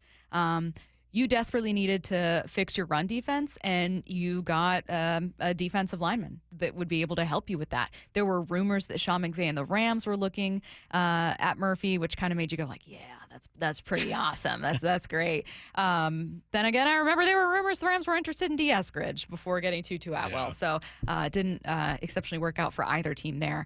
But like, that's where I found myself kind of sticking with this one is you really got to make Murphy pay off, because this is not an organization that even at 16 has had a lot of above 20 picks. Yeah, he's one of the highest picks you've on had. them. Yeah, like you really need to hit on that. You need to make that pay off. And if your formula this year is going to be an elite defense, he's got to be part of that recipe. Ultimately, do they need to figure out quarterback? Yes. So I get why, for you, Curtis, you look at this class and you go, man, if there ever was a class where quarterbacks felt like a sure thing, it's this one. I understand the approach, and it's not where my mind has gone. Yeah, I understand the approach, too, because John Schneider has kind of had the same formula from the very beginnings here of his time in Seattle, and that's like, I'm going to build the roster out, and then the finishing touch is going to be the quarterback, rather than a lot of teams, how they do it is, well, let's just draft the quarterback in the first round, build the team around him, and then by like year 4, year 5, we've got something going here. I think the more economical route to team building is what the Seahawks do. I think that we saw it pay off handsomely with a Super Bowl victory in Super Bowl 48, because Russell Wilson truly was that finishing piece to a Super Bowl contender. Whereas right now, I don't know if the roster, I don't see the roster right now out around Sam Darnold and around whoever's going to be the quarterback, 2, 3, 4 years from now. I don't see it being to a Super Bowl level yet, so maybe there's still a bit of a climb here, but I feel like having one of these guys, entering year 2 maybe puts you a little bit further ahead on that road back to a Super Bowl than it does kind of waiting here with Sam Darnold, seeing what you have with him when you just had Geno Smith sort of in that same role over the last 3 seasons. And then if it doesn't work out with Darnold, maybe you try it with Jalen Milroe, see what you got with him. And it's like, well, at some point you got to commit. At some point you got to find somebody that is going to be that guy to take you to where you want to go. Totally get it. I think I look at a team like Philadelphia and I go, How do they win? In addition to having obviously amazing skill position players that they got at timely times, being excellent in free agency and with minor trades, and clearly having Jalen Hurts, who I don't know how many people would have him as a top 5, 6, 7 quarterback. So that's another conversation. Yeah. They add to the trenches constantly. And they have elite talent in the trenches. And I will give John Schneider this. In back-to-back years, the first thing he did was address the trenches. Yeah. I was so sick and tired of having conversations about, not that long ago, we were having conversations about Seattle has all its investments and its wide receivers, in safety or, maybe an outside backer, maybe. But, this is a team that hasn't invested a ton in trenches. Well, here you go. Yeah. 16, defensive tackle. 18, guard. I think, that's a great point. So, And the 253 echoes that, Stacy, and they say to move up in the 2024 draft, it would have required you to part with the picks that became Byron Murphy and probably Gray Zabel. Great point. Is that too rich for your blood? And that's a great point, 253, because you got to build up the trenches. The Philadelphia Eagles have taught everybody in the NFL that you have got to have an elite offensive line and an elite defensive line, and they have maybe the best offensive line and maybe the best defensive line. And they found their answer at football. quarterback in the second round. Exactly. So the trenches still matter a ton. Most definitely. I think they matter probably the second most behind finding that quarterback of the future. Are any of these 6 quarterbacks in the 2024 draft maybe worth giving up Zabel and Murphy in hindsight, like what became those guys? I feel like Jaden Daniels, yes. I think Jaden Daniels would have been at pick number 2. But I don't think Washington was moving off of that. I think they were in a spot where they're like, we have to take a quarterback. We're awful. We need somebody. Yeah. And Daniels has turned out to be a kind of a franchise savior type. Would you give up, going back to 2024 before that draft? Would you give up, knowing what we know now, the first round pick in 24 that the Seahawks had at pick 16 and in 25 at pick 18 for Drake May? No. I don't know if I would. Which is, I know that sounds silly. Maybe Patriots fans are like, what are you talking about? We have Drake May and you have Sam Darnold. But I just don't want to be in a situation, the conversation that, we'll see what the Chargers end up doing this year, but the conversation they've had for a couple of years is, man, we have a quarterback we love, but for the life of us, we can't figure out a ton of other things. Yeah. Our defense is always getting hurt. Our wide receivers are getting old, and we need more talent there. Our offensive line needs a bit of a boost here. It was just constantly okay, we have that answer, and that's really great. We're doing nothing with it. So would I love Jaden Daniels on this team? Yeah, 1,000%. Absolutely. Looking at this quarterback class, may it be one of the best we've seen since 2018 when you have absolute playmakers there? Yes. Yeah, it may end up being that. And that's really fun to watch from afar. I think I'm okay with the path Seattle's taken, though I'm not convinced they've got quarterback answered. And Sam Darnold, I'd feel cool about on a team that was stacked or on a team that was just in a rhythm. And this team was not in a rhythm offensively in week 1. So I think they need to establish themselves more. And maybe that's a cop-out because I don't want to make a risky call on giving up a Murphy and Zabel as picks for a quarterback. But I don't know, man. I spent the majority of my career talking about a team with a bad offensive line, with a defense that was all over the place after the Legion of Boom era. Yeah. I think the defense that the Seahawks have right now, heading towards definitely a top 10 defense. I thought their performance on Sunday, even with the glaring hole or even with the glaring difference in time of possession, I thought they played really well, especially picking off Purdy twice. And I think those two, that was a goal, I think, of this defense this season, is to generate more turnovers. They were able to do that on Sunday, getting the 2 picks, and I hope that continues moving forward. And, I mean, look, if you take away from that in order to potentially add to the offensive side of the ball, in hindsight, maybe the Seahawks don't have the sort of ceiling that they have defensively this year where, if, let's say, you drafted J.J. McCarthy last year, you don't have Byron Murphy, you don't have maybe some other draft picks as well. Who knows where this defense could be right now if things had gone differently for you in that 2024 draft. So ultimately, it's kind of like, what would you rather have? The Seahawks with a great defense and maybe kind of decent quarterback play, or maybe the hope that one day your quarterback could be good? I'd and maybe almost the defense always, not as good. in fact, I would always rather have a quarterback. I would always rather have an answer at quarterback. Every single team hitting on quarterback has had to take a gamble where they don't. Mm-hmm. And for every Patrick Mahomes, I shouldn't say for every Patrick Mahomes, there's like one, but for every story we have of like Josh Allen to the Bills, Mahomes, Lamar Jackson at 32, there's a Mitch Trubisky at 2. There's a Zach Wilson at 2. Trey Lance at 3. Giving up a ton to trade up and take him at 3. There's, for that matter, the following class. There's a Justin Fields as a top 10. There's Mac Jones at 8 for the Patriots. There's a lot of guys that haven't worked out. And it's so easy to think as a team that hasn't picked that high in outside of Witherspoon in a really long time, but also hasn't used those picks on quarterbacks. Right? Russell Wilson, I don't need to remind anyone, is a third rounder. Man, the feeling, like I don't know how many Seahawks fans are going to know the feeling of like, you get a Trubisky at 2 and it doesn't work out.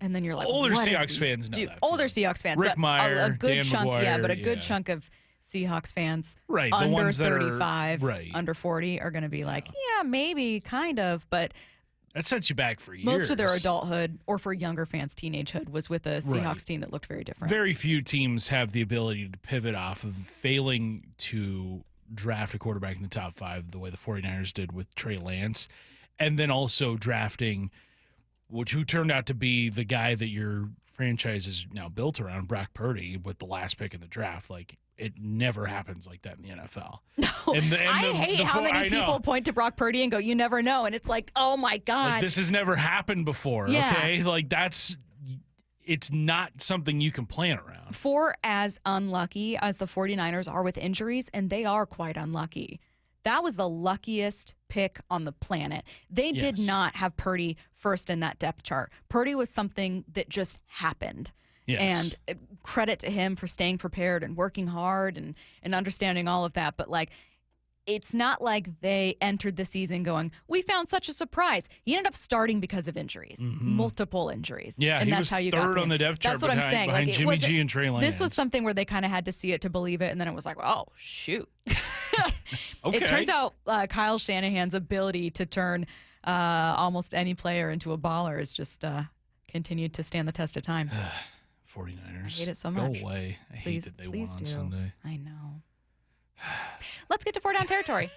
This is 4 down territory, going inside the game with former Seahawks and Coug wide receiver Michael Bumpus. Stacy, first down to you. Who can become a featured player in the JSN show? Now, episode 2 of the JSN show. I don't mind still calling it the JSN show, not only because I think he's the most talented receiver they have right now, and I think he will lead the team in pretty much every receiving category, but I respect some main character energy.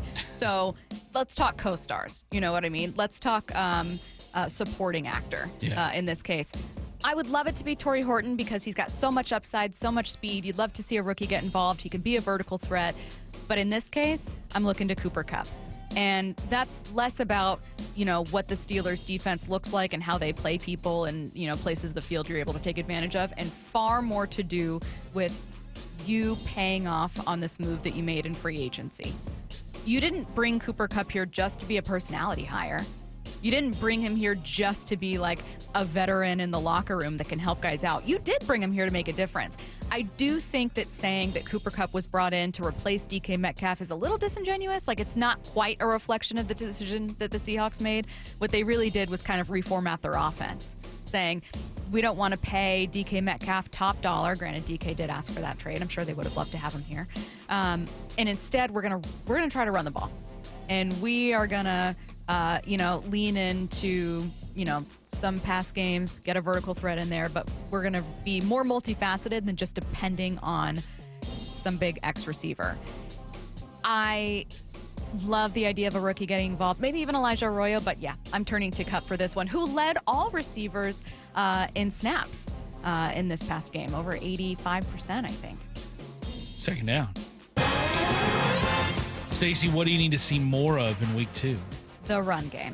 I was reading this really interesting column from Benjamin Solak of ESPN that talked about some of the best quarterback performances. As part of that, he had like a Q&A section. Recommend checking it out. And he talked about being really surprised by what he saw from Clint Kubiak's offense. In particular, not a ton of play action. He was like, wait a minute. This isn't really the offense that I was expecting from Kubiak. So he said, well, maybe they were trying to outsmart folks. Maybe they couldn't get things going. Maybe, your running backs weren't really getting involved. Whatever it is, he was just deeply surprised by the lack of play action and by seeing shotgun and seeing a couple things that were like, wait, is this still last year's coordinator and not this year's coordinator? What's happening here? Is this Grubb? So I'd love to see an offense that looks very different from the one Ryan Grubb had here. That's what I'd love to see. An offense that looks like the reason you hired Kubiak, the reason that he's here, the offense you want to be. I'm not saying it's going to work perfectly, but I guess I was just expecting play action, kind of a more familiar Shanahan-type offense. Third down. Stacy, give us an important Steelers stat to take note of. The Steelers defense tied for first with the Eagles last year in forced fumbles. And while this team did not lose every fumble from week one, and while ball security is going to be a focus for every team and can be normal to struggle with early in a season, getting into the swing of things, they need to be very careful with ball security in week two. This is a very good Steelers defense. They have some weaknesses. They allowed quite a few yards on the ground from the Jets, nearly allowed the Jets to win this one, got saved by a 56-yard field goal. But this is a tough battle, and I think potentially tougher than the 49ers, or certainly tough in a different way, and it's how aggressive they are with takeaways. So protect the football. I don't know what that looks like in terms of an OC preparing for anything. Maybe you just put the onus on a quarterback and your running back saying, don't fumble. I don't know. I don't know how that works, but it's just kind of a stat that's sticking with me heading into this game is them being so elite last year in forcing fumbles. Remember that Sunday night game a few years ago? It was, I believe, Geno Smith's first start as a Seahawk, who was taking over for the injured Russell Wilson. And like TJ Watt was punching, I forget which Seahawk it was. Like in the going face? For the ball. No, going like body blows though. Oh, yeah. And it was just like, what are you doing? Like, how is this allowed? Like, he was literally just like trying to get the ball out, but like making contact with whoever it was. I mean, I feel like that type of aggression is how you succeed on defense, especially for those elite guys. It's just like, whoa, this is uncalled for, frankly. I want to find that here. Fourth you need down. To find it.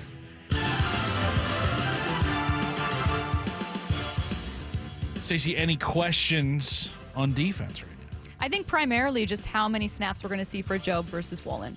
That's my primary question heading into this game. I actually overall like what I saw from the defense. Time of possession was not in their favor. So, yeah, you need to get off the field, sure. A couple calls I didn't love in there, roughing the passer that I thought was a little egregious. But overall, I think the defense in week one looked way better than the defense we saw in Mike McDonald's very first game as a head coach. I think we can clearly see strides that have been taken. Not only am I wondering, okay, where's the next level for you, but what does your cornerback shuffling look like? So that specific position, Job versus Woolen, who's getting more snaps, is what I'm watching heading into this one. Timeline coming your way next. Get inside the huddle. The handoff inside. He's Charbonnet. He's going to go. Touchdown, Seahawks. Taking you inside the VMAC every week. Thursdays, noon to 2. Our guys show up to play. Player interviews. It's obviously been paying off. Just going to continue to do that. Previewing this week's matchup. We'll say they come out and just run the ball down the Niners' throats. And everything Seahawks. If anybody had a doubt, don't. The Huddle. Every Thursday at noon. Exclusively on the home of the Seahawks, Seattle Sports. Do you have a car you want to sell, but you don't want to go through all the hassle? I don't blame you. With all the scams and security risks out there, more and more people just aren't comfortable selling their own car. So now here you are. You want to get the most money possible for your old car, but you don't want to sell it yourself. What do? Stacy here with the answer. It's Wayscar Ford in Auburn. Not only will they purchase your car and pay you right up front for it, but it gets even better because once they resell your old car, they share half the profit with you. The question I get most from friends who hear this is, okay, Stacy, but what's the catch? There isn't one. It's simple. All the money they save by not traveling to buy cars at auction, avoiding purchase fees and shipping fees and travel expenses allows them to offer this deal. They'd much rather share that saved money with you rather than outside vendors. They do encourage you to shop around, but if Wayscar Ford can pay the same or more as competitors and share half their profit with you once they resell your car, why would you go anywhere else? They've already shared over $800,000 with customers. It's only at Wayscar Ford, wayscarford.com. When your reputation's on the line, you don't leave anything to chance, especially your primer. Painters trust Kills primers for a smooth start, strong adhesion, and serious stain-blocking power. And now, the full Kills lineup is available exclusively at the Home Depot. Need it fast? Get same-day or next-day delivery, or order online and pick up in-store. Kills primers. Pro results, faster. The Home Depot. If you're a pro, you know. If Old Spice Deep Sea Super Hydration Body Wash were music, what would it sound like? Start with the deep sounds of Old Spice's ocean waves and kelp. Layer on the smooth, renewing moisture. You wouldn't hear any parabens or phthalates because Old Spice Deep Sea hasn't got any. But you would hear that vitamin B3 for healthier looking skin. So while your regular body wash sounds like this, Old Spice sounds like this. Sounds like it smells amazing.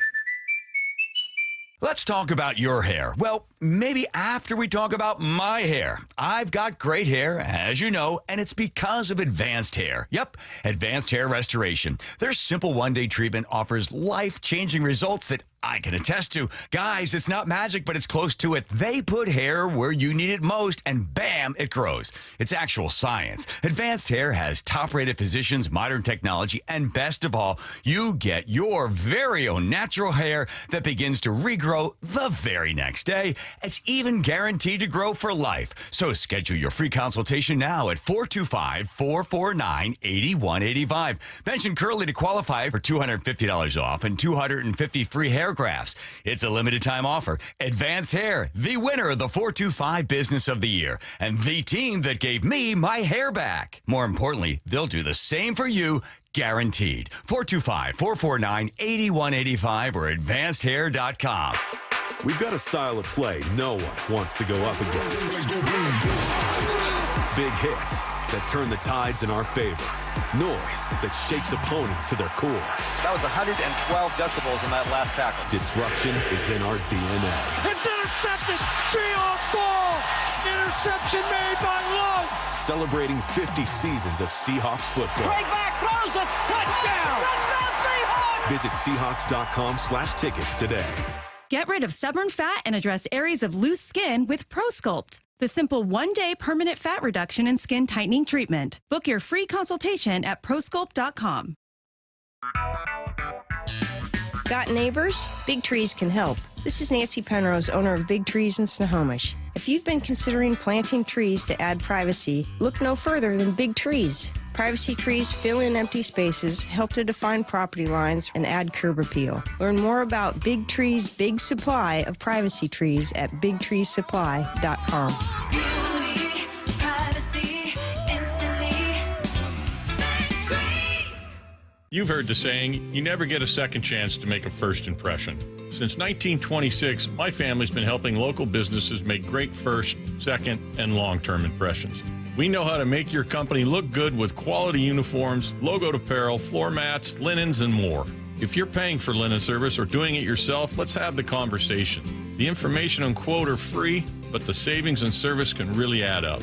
Visit suplinen.com. Superior Linen Service. It's what we do. Hey everybody, it's Bob Stelton here. Now, if you have joint pain, this is going to interest you. Wednesday, September 17th, Dr. Mark Wagner, MD, is having a free live webinar to talk about stem cell therapy. I'm really looking forward to this live webinar to educate on how using your own stem cells can be an extremely successful method to help regenerate native tissue in rotator cuffs, meniscus tears, and reduce pain in osteoarthritic joints. So what joints have you seen good success with? Shoulders, elbows, hips, knees, even wrists and ankles. And in this live webinar, we'll tell you all about the procedure, how simple and safe it is using your own stem cells, and how we determine if you're a candidate. Dr. Wagner has performed over 20,000 stem cell procedures. Are you in pain? Join the free live stem cell webinar Wednesday, September 17th at 6 p.m. to learn about stem cell therapy with Dr. Mark Wagner, MD. Register at drmarkwagnermd.com. That's drmarkwagnermd.com. This is The Timeline with Bump and Stacy. Brought to you by 1-800-DUI-AWAY. Let's start with college football here for The Timeline. Texas head coach Steve Sarkisian had a very strange response to a reporter's question when asked whether Arch Manning is dealing with a shoulder injury. Arch Manning seemed to be having some throwing pains by the According to quarter. who? Arch. Arch said that to you? No. Oh, according to who? It just looked like he was. He doesn't have any. Is there an explanation to why it looked like that? I don't know. I've never filmed any of you guys when you're using the bathroom, so I don't know what faces you make when you're doing that. What a weird response. Hey, this wasn't me stalking. I'm sure this reporter wishes he could say J.J. McCarthy leaving the bathroom going, he looks really pained. This was him on the field, and reporters going, hey, you looked for a minute there, like we had some questions. By chance, was that anything of note? Yeah, there's video. Why are you so defensive, bro? There's video of Arch Manning kind of wincing after throwing a pass on Saturday against it was San Jose State that Texas was playing on Saturday, and they blew out San Jose State. But it did not look like Arch Manning was throwing with a ton of zip on his throws. And I think it's a very fair question to ask if the starting quarterback of one of the top teams in college football is hurt. It's completely standard. Yeah. To say, hey, any chance, hey, we saw this. Mm-hmm. Is that something of note? And the answer could simply be, nope, he's fine. Yeah. Done. He's ready to go for this week. And head coaches are going to get that question. I don't see it a ton in football games, but maybe more frequently for baseball managers because they just speak with reporters for 162. Mm-hmm. But those are questions. Hey, we noticed that, so-and-so, maybe had to leave the game or, looked like he tweaked something. Anything, there? Yeah. Oh, no? Okay. Moving on. College coaches are really weird, too. Well, because they have, control in a way that other coaches don't. I don't know if every conference is required to submit an injury report. I know there are some that do nowadays, but I don't think every conference is required to, especially in non-conference games. And so coaches get really weird about those kinds of questions. I mean, heck, even Mike McDonald in a league where he has to submit an injury report Wednesday, Thursday, and Friday of each game week. Even if you ask him questions about, whether guys will be healthy or not and whether they'll play, he still is very, very guarded. Maybe it's gamesmanship. Yeah, maybe Sarkisian doesn't like that particular reporter. I found the tone to be a little defensive. It is quite literally the job of reporters to ask these questions. This isn't invasive. This isn't rude. This isn't atypical. This is a very standard question. Sark is also kind of a weird dude. Yeah. As a Husky, I can attest. Yeah. Obviously there's those stories about him, but just kind of a weird guy. I remember, I think it was before the Alamo Bowl against Washington in 2022. There's a video of Sark and Texas lining up to run out on the field. And there's a stadium worker that's, getting the cue from, the production booth. It's like when they can go out and run on the field. And the stadium worker has his hand on Sark's chest just to not he wasn't physically holding Sark back, but just kind of hey man, not until I say go, you can go. And you see Sark just absolutely unload on this guy who's just, trying to do his job. Come on, man. And Sark's just get on me. His face is all red and he's just screaming at the guy. And it's like, dude, what the heck, man? Well, speaking of the Mannings, Peyton Manning has his Mount Rushmore of guests for the Manning cast, and he's resorted to handwritten letters in order to land one of them. A ton of great guests tonight, obviously, with Bill Murray, Saquon, Randy Moss coming, but I think we should let the people know that you tried the book, a big-time fourth guest. Is it true that you failed the book, Chicago native Pope Leo XIV? Yeah, kind of like I failed to recruit Randy Moss to Tennessee. I couldn't close the Pope, but I made the effort, Eli. That's the kind of effort we make here at ESPN2. I tried my hardest. Can we show the letter? Look at these two handwritten letters I wrote. I wrote His Holiness himself, and I wrote his executive assistant. Handwritten. I made the effort. Look, These are handwritten letters, and if you're watching, Your Holiness, this is an open invitation. Come on the show anytime. It's you, it's Tiger Woods, it's Bradley Cooper, it's President Bush, it's Larry David. Y'all are our most wanted on that list for the Manning Cast. Come anytime. We'd love to have you, Your Holiness. I so badly not only want the Pope to be on the Manning Cast, but for Eli and Peyton to begin every question with, Your Holiness, right here you see a quarters coverage being a little tough for this young quarterback. Your Holiness, where were you in the parade route in 1985 when the Bears took home the Super Bowl? Your Holiness, what do you think of Caleb Williams and kind of what you've seen so far? Did you have bigger expectations with Ben Johnson, or you think it takes a while to implement that offense? Your Holiness, I know you're not supposed to swear, but, like, did you let one out when Cody Parkey did the double doink? Yeah. Like, Your Holiness, do you ever pray just for the Bears? yeah. Are they blessed? I mean, it's got to be good to have the Pope on your side in terms of winning, but, like, Didn't work last the Pope night. did not pick the best teams to root for. The White Sox and Bears. That's probably what's made Woof. him someone who prioritizes sacrifice and serving others. You know what I mean? Is that feeling of, like, never just Humble pain. yourself. Yeah, just constant pain, heartbreak. Obviously, you know, some big wins and moments here and there, but only enough to make you miss them. I did see a tweet last night that was like, it helps, or somebody was like, I'm just as mad at the Pope, or I'm just as mad as the Pope right now over the result of the Bears game, and I don't know how to feel about that. Love the idea of him checking at any point a game cast. Just like on his quickly phone. looking down. Yeah. Oh, God, here we go again. You tell me 4th and 1. Everything good, Leo. Yep. I hope His Holiness does show up. On ESPN's Get Up, Rex Ryan made it clear he is not a fan of Miami Dolphins head coach Mike McDaniel. What the hell is he talking about? You know, maybe he's on a different level, McGenius guy, whatever the hell he is, nerd boy. But anyway, their team has no respect for the coach. They play like that. They're like, come on, man, get us a dang guy in here. Where's the physicality of this team? What did you say? They're soft. They're soft. They're soft. Like, Yeah, I'm they're with soft. you on that. And every part of their football team, they have tons of talent on this team. Daniel, we were talking, that's why you picked them to win, because they have tons of talent. Yeah. They don't play with any passion or any smoke to them. What do you make of Rex Ryan calling Mike McDaniel nerd boy? I think it's just two completely different generations of NFL It coaches. sounds like teasing someone in an 80s movie. Yeah, a nerd boy. I'm gonna stuff you in a locker, McGenius. Exactly. Yeah, like what? Rex Ryan is very much old school. His dad's Buddy Ryan, his brother's Rob Ryan. Like, of course, he's not going to be all enthused about Mike McDaniel, the coach. And look, Mike McDaniel, it feels like his seat is hotter than anybody's in the NFL I was going to say, right now. I will give Rex Ryan this. That does not look like a mentally tough team. No, it does not. I saw somebody say, I forget where it was. I think it was on Twitter. They said Mike McDaniel's whole nerd shtick is probably really fun when you're winning, but when you're losing, it's probably like, man, just shut up and like, just tell me what I need to do. I don't care about your like ironic sense of humor or anything right now. And I kind of get where Our sweet prince. Yeah, where Rex Ryan's coming from with that. I don't think Rex Ryan's ever getting a coaching job because I feel like he's kind of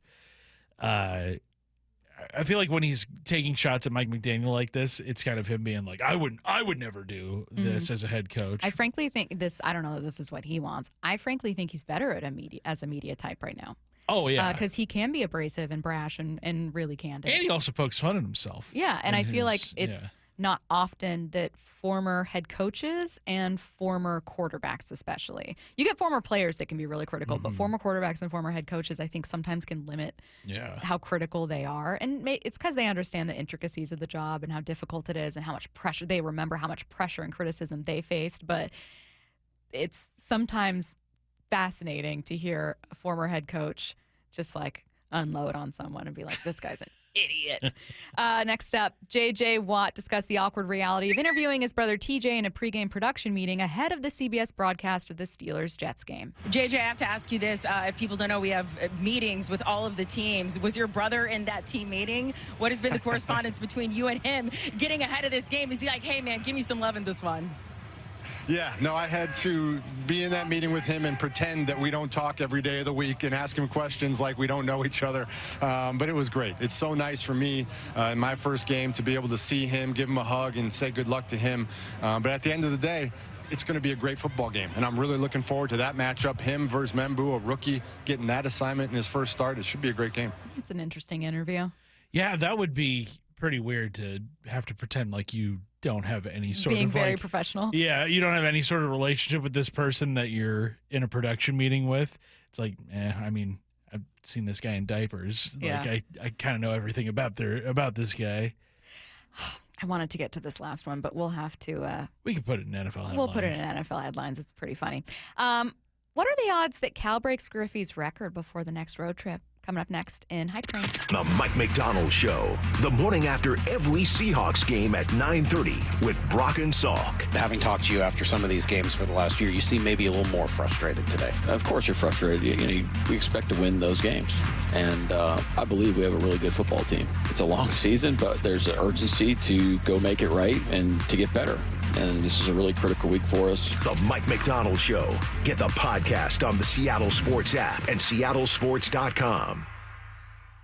Did you know that your windows and doors are your main source of energy loss? At Lake Washington Windows and Doors, our windows with triple weather stripping and gasket seals are up to 25% more efficient than Energy Star standards. LakeWashingtonWindows.com, a name you can trust. Upgrade your home's energy efficiency before winter during Lake Washington Windows Autumn Savings Event. Save $500 on every window, $1,000 on every door. Plus, enjoy 12 months same as cash financing. Details at LakeWashingtonWindows.com. Temperatures are dropping, but you don't have to settle for a chilly home this winter. Keep cozy and safe with energy-saving products during Washington Energy's home heating sale on now. Upgrading your home is as easy as $1,000, $2,000, $3,000 off. Take $1,000 off furnaces, fireplaces, and water heaters, $2,000 off high-efficiency heat pump systems, and $3,000 off whole home generators and ductless mini splits, plus free financing. Washington Energy Services, your expert resource for affordable home comfort. Call for a free estimate. When you bundle renters and auto with Progressive, you can save while protecting your most valuable possessions, like your priceless vinyl collection. Sure, you sleep on a futon because the money most people would have spent on a bed you spent on more records. But forget the fact that you can stream just about any song ever created for a few dollars a month. No, you need to listen to music in the most difficult way possible. So go ahead and get Progressive so you can save while protecting the things that matter to you. Progressive Casualty Insurance Company and affiliates and other insurers. Not available in all states or situations. Tired of hearing scary radio ads about the IRS? Tax Relief Advocates is different. TRA is here to tell you that if you owe money to the IRS, whether it's $5,000 or $500,000, we have a solution. TRA can eliminate or reduce what you owe to the IRS with zero risk to you. We have over 1,000 five-star reviews on Google and an A+ with a BBB.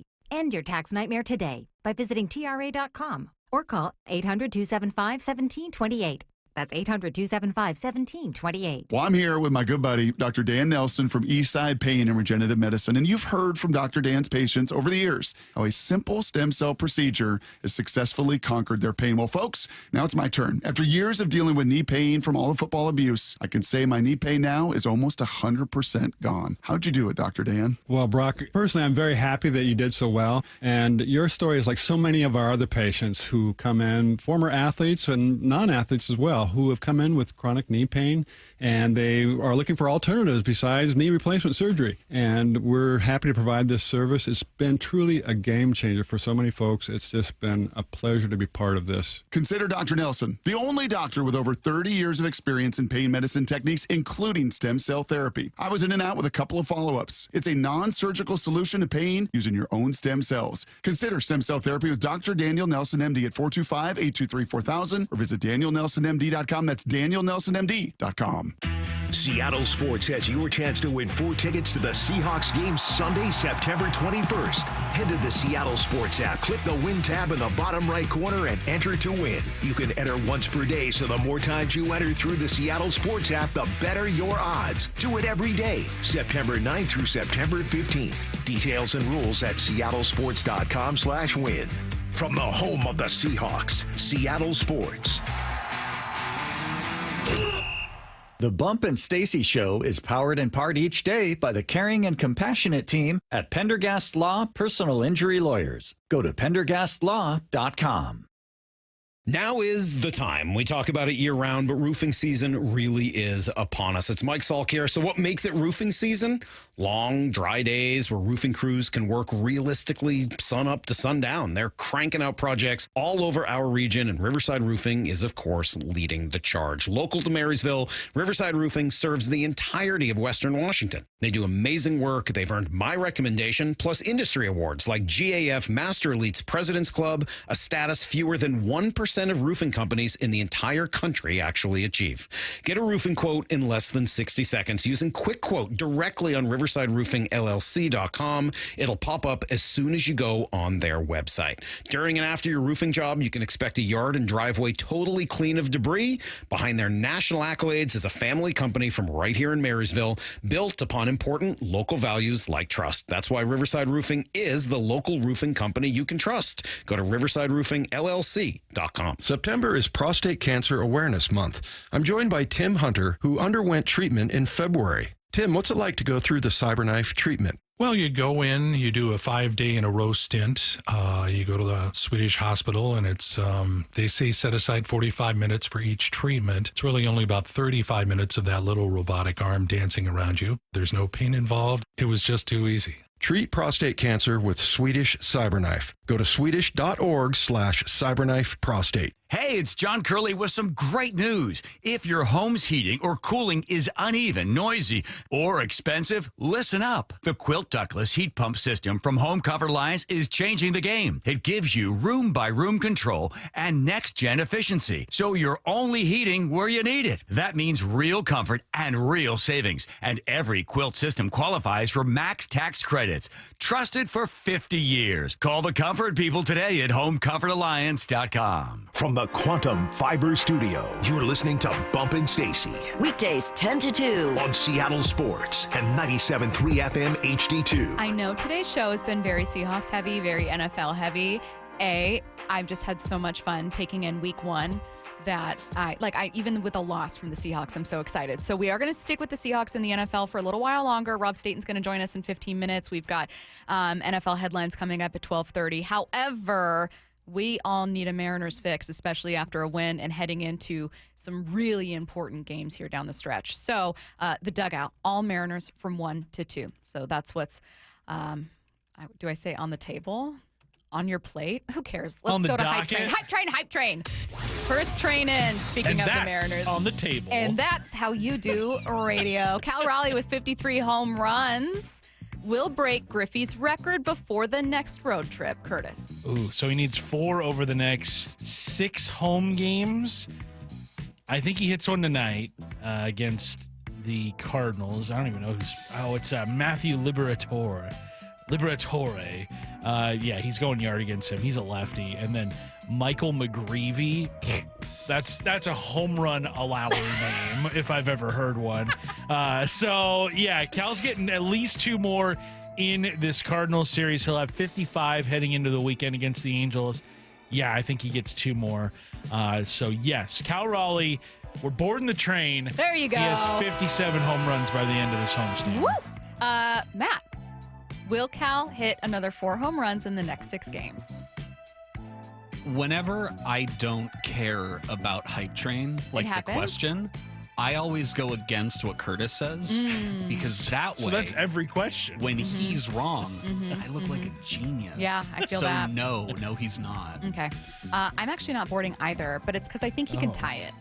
So he's going to get 3 home I runs? would love for it to happen. I would love for Cal to surpass 60. It's just been such a fun story all season, and frankly, I'd love to cover this team in the playoffs. I want to see him beat Aaron Judge's I want to see him beat Aaron Judge's record. I just want to see so Yankees fans live with that. I want to see Roger Maris Jr. I want to see them at every lose Mariners their game. minds. Just he's not an MVP. What about his average? Just Brooklyn. So since Roger Maris no longer has the American League record for home runs, does Aaron Judge then have to attend Cal Raleigh's games? Is that how this works? Where I think so. Yeah, I think where that's it's fair. like Aaron Judge can't participate in the Yankees games because he's got to be on this tour of hoping that Cal doesn't pass his home run record. That's just how it works. I think that checks out. Next up. Another Seahawk besides Jackson Smith-Njigba will have a 100 receiving yard game. And I'll say in week 2. In week this 2? Season, hopefully, in this season? In week 2. I mean, either one. That's going to be maybe a bit of an ask. Week 2, I don't see it. I'm not boarding that train, even though I think we're going to see a better effort out of this Seahawks team in the air against Pittsburgh. Yeah, they've got Jalen Ramsey on that side of the ball, and Ramsey had a pretty good game against the Jets, but the Steelers still allowed, 32 points to the Jets on Sunday. 34-32 was the final score in that one. They allowed almost 400 total yards to the Jets in that game. They won everywhere except for, they were great in the red zone. Both had, I think, 4 touchdowns, but they were 3 for 4. Steelers 3 for 3, I think. Yeah, 182 yards rushing on the ground, too, for the Jets. But I don't see another 100-yard receiver right now besides Jason. So I'm not boarding this train, not yet. Give it some time, maybe. Matt? Curtis not boarding? Yes, no? So saying yes? I'm not boarding. I am boarding. Okay, I've learned the pattern. I see the pattern there. No, but this one I actually have a reason for. Oh. My favorite Seahawk this season is Torrey Horton. And it is because every time his name comes up, I say, Torrey Horton, here's a who. And it makes me happy every time. And so for that reason, he's going to have a great game on Sunday. All right. I like you know what? It's only weird if it doesn't work.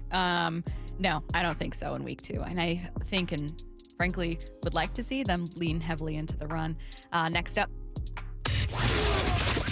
Speaking of, okay, maybe there's no 100-yard receiving game. The Seahawks get 2 rushing touchdowns against the Steelers. We're boarding this train. And I think Zach Charbonnet gets 1. And then the other one, get this, it's going to be Jalen Milroe. Oh, okay. Spicy. Yeah. He'll come in a sort of a wildcat package on the goal line. He'll get the direct snap. He'll take it in. So those are your 2 rushing touchdowns. You heard it here first. Yeah, I loved the idea of Jalen Milroe being in on the 3rd snap of the game and then just like, all right, guys, I'll see you later. I'll see everyone here Monday. Left the stadium, maybe. I don't know. Never showed up again. TJ in the 425 texts in about Cal Raleigh getting home runs number 57. He goes, oh, Curtis, I could not agree more. McGreevy is absolutely giving up 9 home runs in his start. Why would they not pull him after giving up 4 in the first? I do not know. And I really don't know why they wouldn't pull him after giving up 4 more in the second. But they will finally decide to pull him after giving up the 9th home run in the 3rd Making him wear inning. it. McGreevy. Matt, did I already ask you if you're boarding? Are you boarding? I'm not boarding. Too boring of a number. Oh. 7 touchdowns. Okay. Thank you, Matt, for that one. I am boarding this one. Steelers defense is really, really good, but like Curtis said, did give up quite a few yards on the ground against the Jets. The Jets offense is better suited to be able to do that early in the season with Fields, but yeah, I believe. Last one. People are driving Bronco Sports because I'm driving a Bronco Sport. Curtis, before you make fun of me, before you guys try to say anything about it, normally I would have like a really dumb, in Matt's opinion, food take here. But I was thinking this the other day when I was pulling into a parking lot and I saw another one in exactly the same color I drive, and I waved. They didn't wave back. Wow. And I was like, you're only driving this because I'm driving one. As someone who is a long time... I got big main character energy.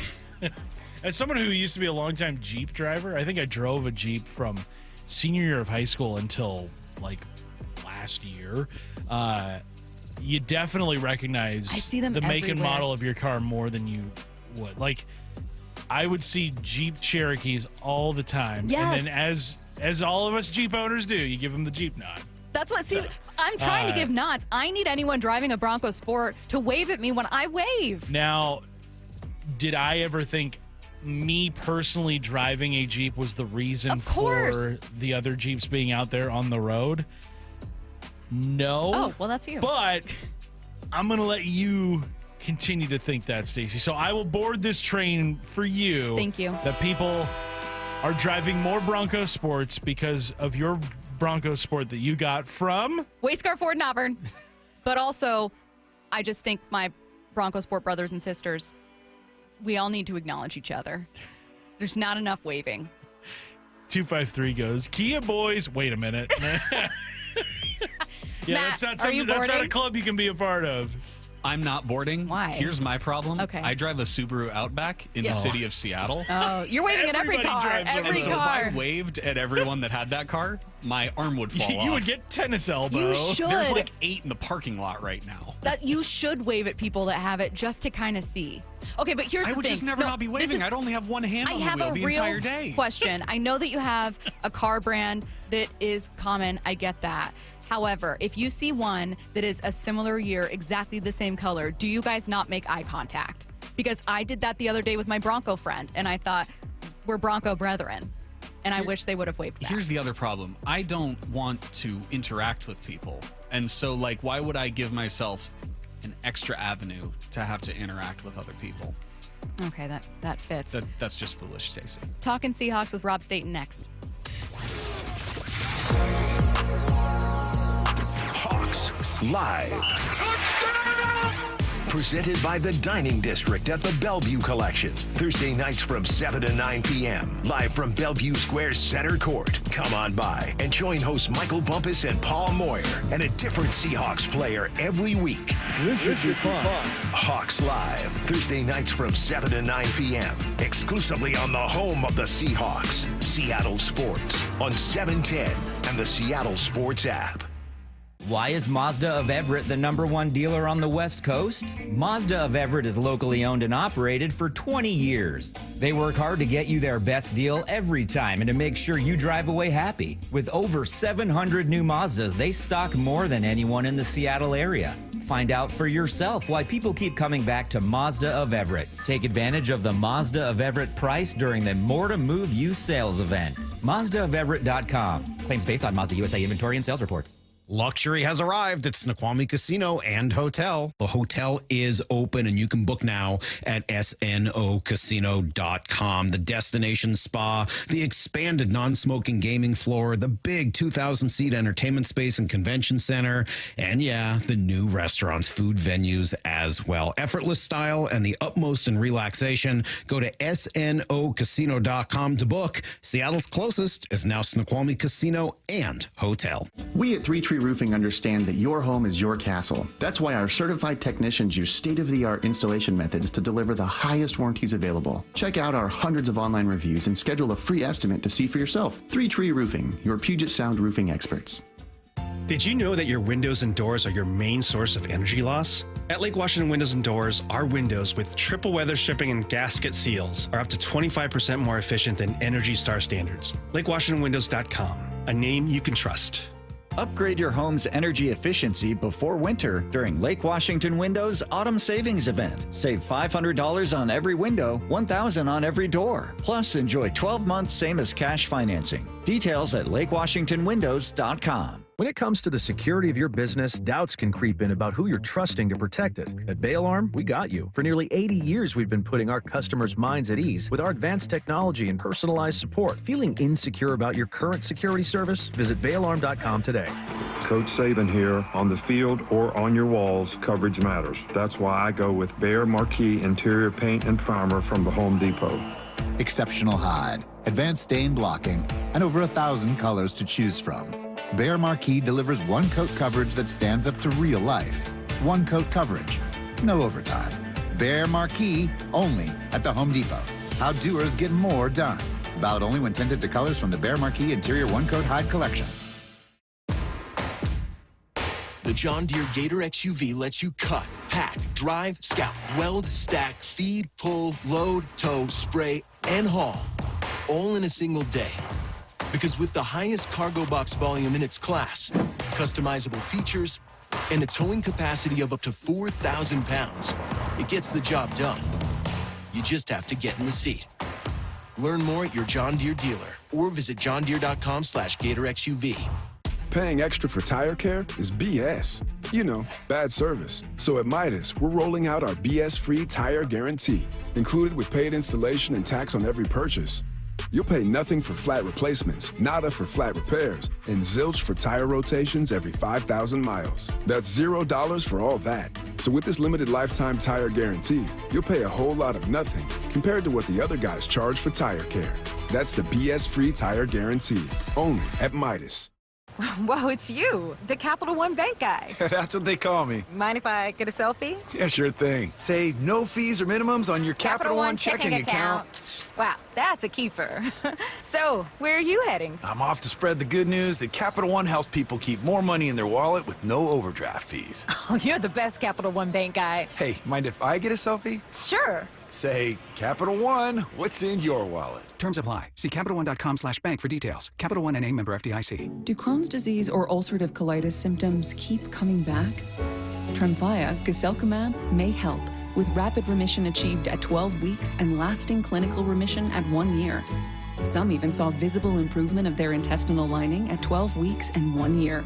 Tremfya is a prescription medicine used to treat adults with moderately to severely active Crohn's disease and adults with moderately to severely active ulcerative colitis. Serious allergic reactions and increased risk of infections and liver problems may occur. Before treatment, your doctor should check you for infections and tuberculosis.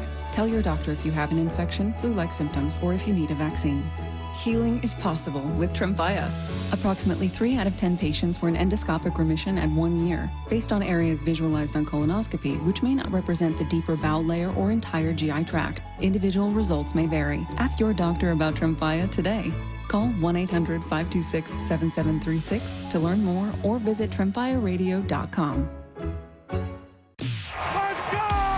This is Seattle Sports. Streaming through the Seattle Sports app. KIRO AM Seattle. KIRO FM HD2 Tacoma. Home of the Seahawks, Mariners, and everything Seattle sports.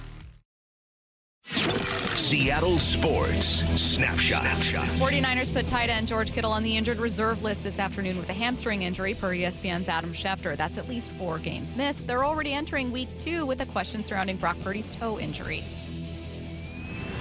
Snapshot, brought to you by Miller Lite. When it's game time, it's Miller time. From the Quantum Fiber Studio, this is Bump and Stacy on Seattle Sports. Streaming through the Seattle Sports app and at seattlesports.com. Now, here are your hosts, Michael Bumpus and Stacy Ross. Here we go now. Rob Staton of Seahawks Straplock joining us right now on the Emerald Queen Casino Sportsbook Hotline. Rob, you are on your way out of Seattle, having had a chance to catch the Seahawks game in person. First impressions of the stadium experience were what? I thought it was a lot louder this time than the last time I was there. The last game that I was actually in Seattle for was the Thanksgiving game against the Niners a couple of seasons ago. And yes, exactly. That's a long way to go to watch that game. So I thought there wasn't as many Niners fans there. I know that's been a big talking point. I don't think there was as many Niners fans there this time. I thought it was a lot louder from the Seahawks fans. So I thought the experience was great. It's just a shame that they couldn't get the win in the end. Yeah, that was the bummer of Sunday for sure. And it wasn't for a lack of effort on the defensive side of the ball by the Seahawks, generating the 2 turnovers.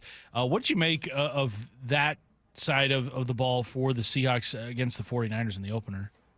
It's an admirable effort by the defense. And if it wasn't for the defense and the special teams, this could have been a game quite similar to that Thanksgiving game because the offense didn't play well enough. But they gave a lot of heart in that game, and there was a lot of bend. You know, you could see the Niners moving the ball. They got some key 3rd downs, 4th downs. You know, they converted. They did get their yards, but they didn't break. You know, they would get a stop on 3rd down in the red zone. They would force a field goal on a couple of occasions that didn't lead to points for the Niners. So I think you have to give the defense a lot of credit. It's just a shame that, you know, when you've got the ball at the end of the game twice, you know, you go down and get a touchdown on that first drive, on that final drive, you get a touchdown as well, and you win the game. The offense couldn't deliver. And I thought it was a surprising game plan. That was sort of my main takeaway from this. I really didn't understand what the offense was trying to do. I don't think anybody expected that kind of plan for this game based on what we'd seen in preseason and what we were told the Seahawks were going to try and do. I thought that was surprising, and it maybe cost them a little bit there. What was one of the primary facets of this offense missing where you were, where did this go? I just thought their whole approach was surprising. I know they want to use Jalen Milroe, but using your rookie 3rd-string quarterback on the opening drive, which is scripted, just felt a little bit confusing. I thought they were too tricky. There was one play, I think it was immediately after the second interception, and everyone in the stadium said, right, now's the time for the offense to get going. You know, get a drive here, and you can go and take control of this game. And the first play was this tricky wide screen to the right sideline, and you just threw it straight into traffic for an 8-yard loss. didn't really understand why in that situation you aren't using more play action. You aren't just running that outside zone. It felt a little bit like they ran the outside zone well. The Niners adapted to it, had a couple of plays where they had success, and then they just went away from it. There was a lot of shotgun. There was a lot of empty set. I didn't expect that. I expected more like what we saw against the Kansas City Chiefs in preseason, and I don't think we saw enough of that, especially for a team that has said, this is who we want to be. Rob, a lot of the conversation over the last 48 hours since Sunday's loss has been on the performance of Riq Woolen, and Mike Macdonald gave his longest answer of his press conference yesterday on Woolen's performance, especially on the final drive. Where are you with him in a Seahawks uniform? Because this is his final year of his rookie contract. He's playing for his NFL future this season and potentially securing that payday that every NFL player is looking for. But where are you right now on Riq Woolen? Well, there's a ride at Universal Studios in Florida called the Velocicoaster. And I kind of feel like Riq Woolen is the Seahawks' answer to the Velocicoaster. It can be exciting, it can be thrilling, it can also be terrifying. And you kind of saw that in this game. That amazing play where he reached out and used every inch of his arm length to break up that pass, which was a near certain touchdown, is an elite play. There are not many cornerbacks who can make that play. It's fantastic. And you see that and you think, wow, is this Riq Woolen in a contract year about to have a real breakout season, a breakout respected to the fact they had a great rookie year, of course. But then those two plays, the one that is beat deep, I was at the opposite end of the stadium and I wondered if they'd got a linebacker mismatch. It was just so slow and didn't seem natural in coverage there. And then when they showed the replay and it was Riq Woolen, it was like, wow, that was a surprisingly poor play from him. And then the touchdown at the end, you've just got to find a way to break that pass up. Interception or not, whatever. Make sure that ball hits the turf. And he wasn't strong enough. He allowed the tight end to make a play, and it's a real shame because if they make a stop there and they kick the field goal, I think the Seahawks go and win that game. So it's not all on Riq Woolen. There's a fair amount of blame to go around. I personally think the offensive game plan was probably more responsible than two bad plays from Riq Woolen. But if he's after a big contract extension this year, he's going to have to cut those mistakes out. And by the sound of what Mike Macdonald said, Josh Jobe might be getting his job pretty soon if he's not careful. For anyone wondering, Rob is joining us from SeaTac Airport, where he's on his way back home. And shout out to SeaTac is mostly why I'm saying that, but also letting people know in case they hear any voice in the background. That's just the video. I was struck by Mike Macdonald's comment after the game, and I know you've heard it, Rob, of like, this can't just be the JSN show. He accounted for so much of the offense, and I felt almost more nervous about the wide receiver group leaving this one. How do you feel about the group as a whole leaving this game? I know it's one game, and who could be a candidate in week 2 to join that show? Well, I think we talked about it, and I thought they'd be okay. I thought with Cooper Kupp and Torrey Horton, and obviously Jake Bobo didn't play in this game, but they kept the young guys. They protected them over keeping Valdez-Scantling. I thought there'd be enough there to have a balanced attack. And after one game, I'm starting to and it is only one game, but after one game, I'm starting to think I was probably wrong about that. I don't know if they have enough at receiver. A lot of people believe that they're a receiver short, and I didn't necessarily buy into that, and now I am buying into that. I think I was wrong on that. It just felt as if he was the passing offense, that maybe Sam Darnold doesn't have the chemistry with the other guys or doesn't quite trust them. I'm stunned that the tight ends weren't more involved in the game, especially when you spend a second-round pick on a guy, and they seem to like A.J. Barn, made some big plays last year. They just didn't get any of those players involved. So this is a big week. They have to get, they brought Cooper Kupp in. They've got to find a way to use him. And they've got to find a way to get Torrey Horton involved. And they've got to get the tight ends involved. And if they don't, well, look, last year they needed a linebacker and they went and traded for one. And the year before they needed an interior defender and they went and traded for one. If this goes on for much longer, if 2 or 3 weeks down the line, it is basically JSN and nobody else, I wouldn't be surprised if they're looking in the market to see if they can bring somebody in. What did you make of the large gap in time of possession between the 49ers and Seahawks? San Francisco held the ball for about 16 more minutes than Seattle did on Sunday. How did the Seahawks fix that going up against Pittsburgh this week? It's a great question. Well, the offense has to function a lot better than it did. The number of 3 and outs that you had, I personally think you've got to use Zach Charbonnet a lot more. He did not have enough carries in that second half. I think he had 3 carries, and 2 of them were like 7-yard run and a 6-yard run or something like that. So I think you really have to lean on him. Unfortunately, Ken Walker just looks like a player devoid of confidence.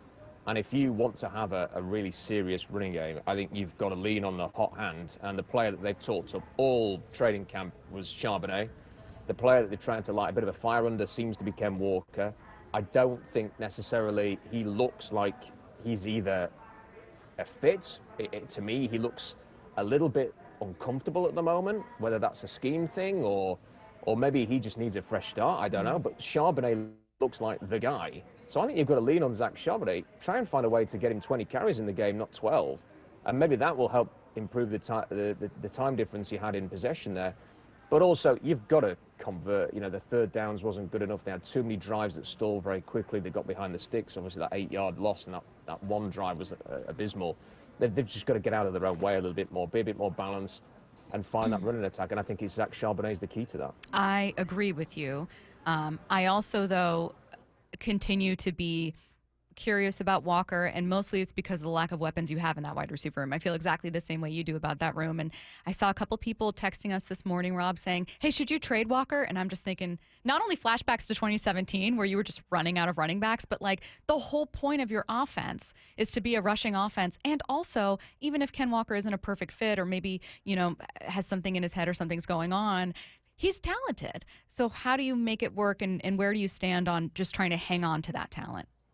I think if you were going to trade him, you needed to do it in March. If you trade him now, look what Tank Bigsby got back.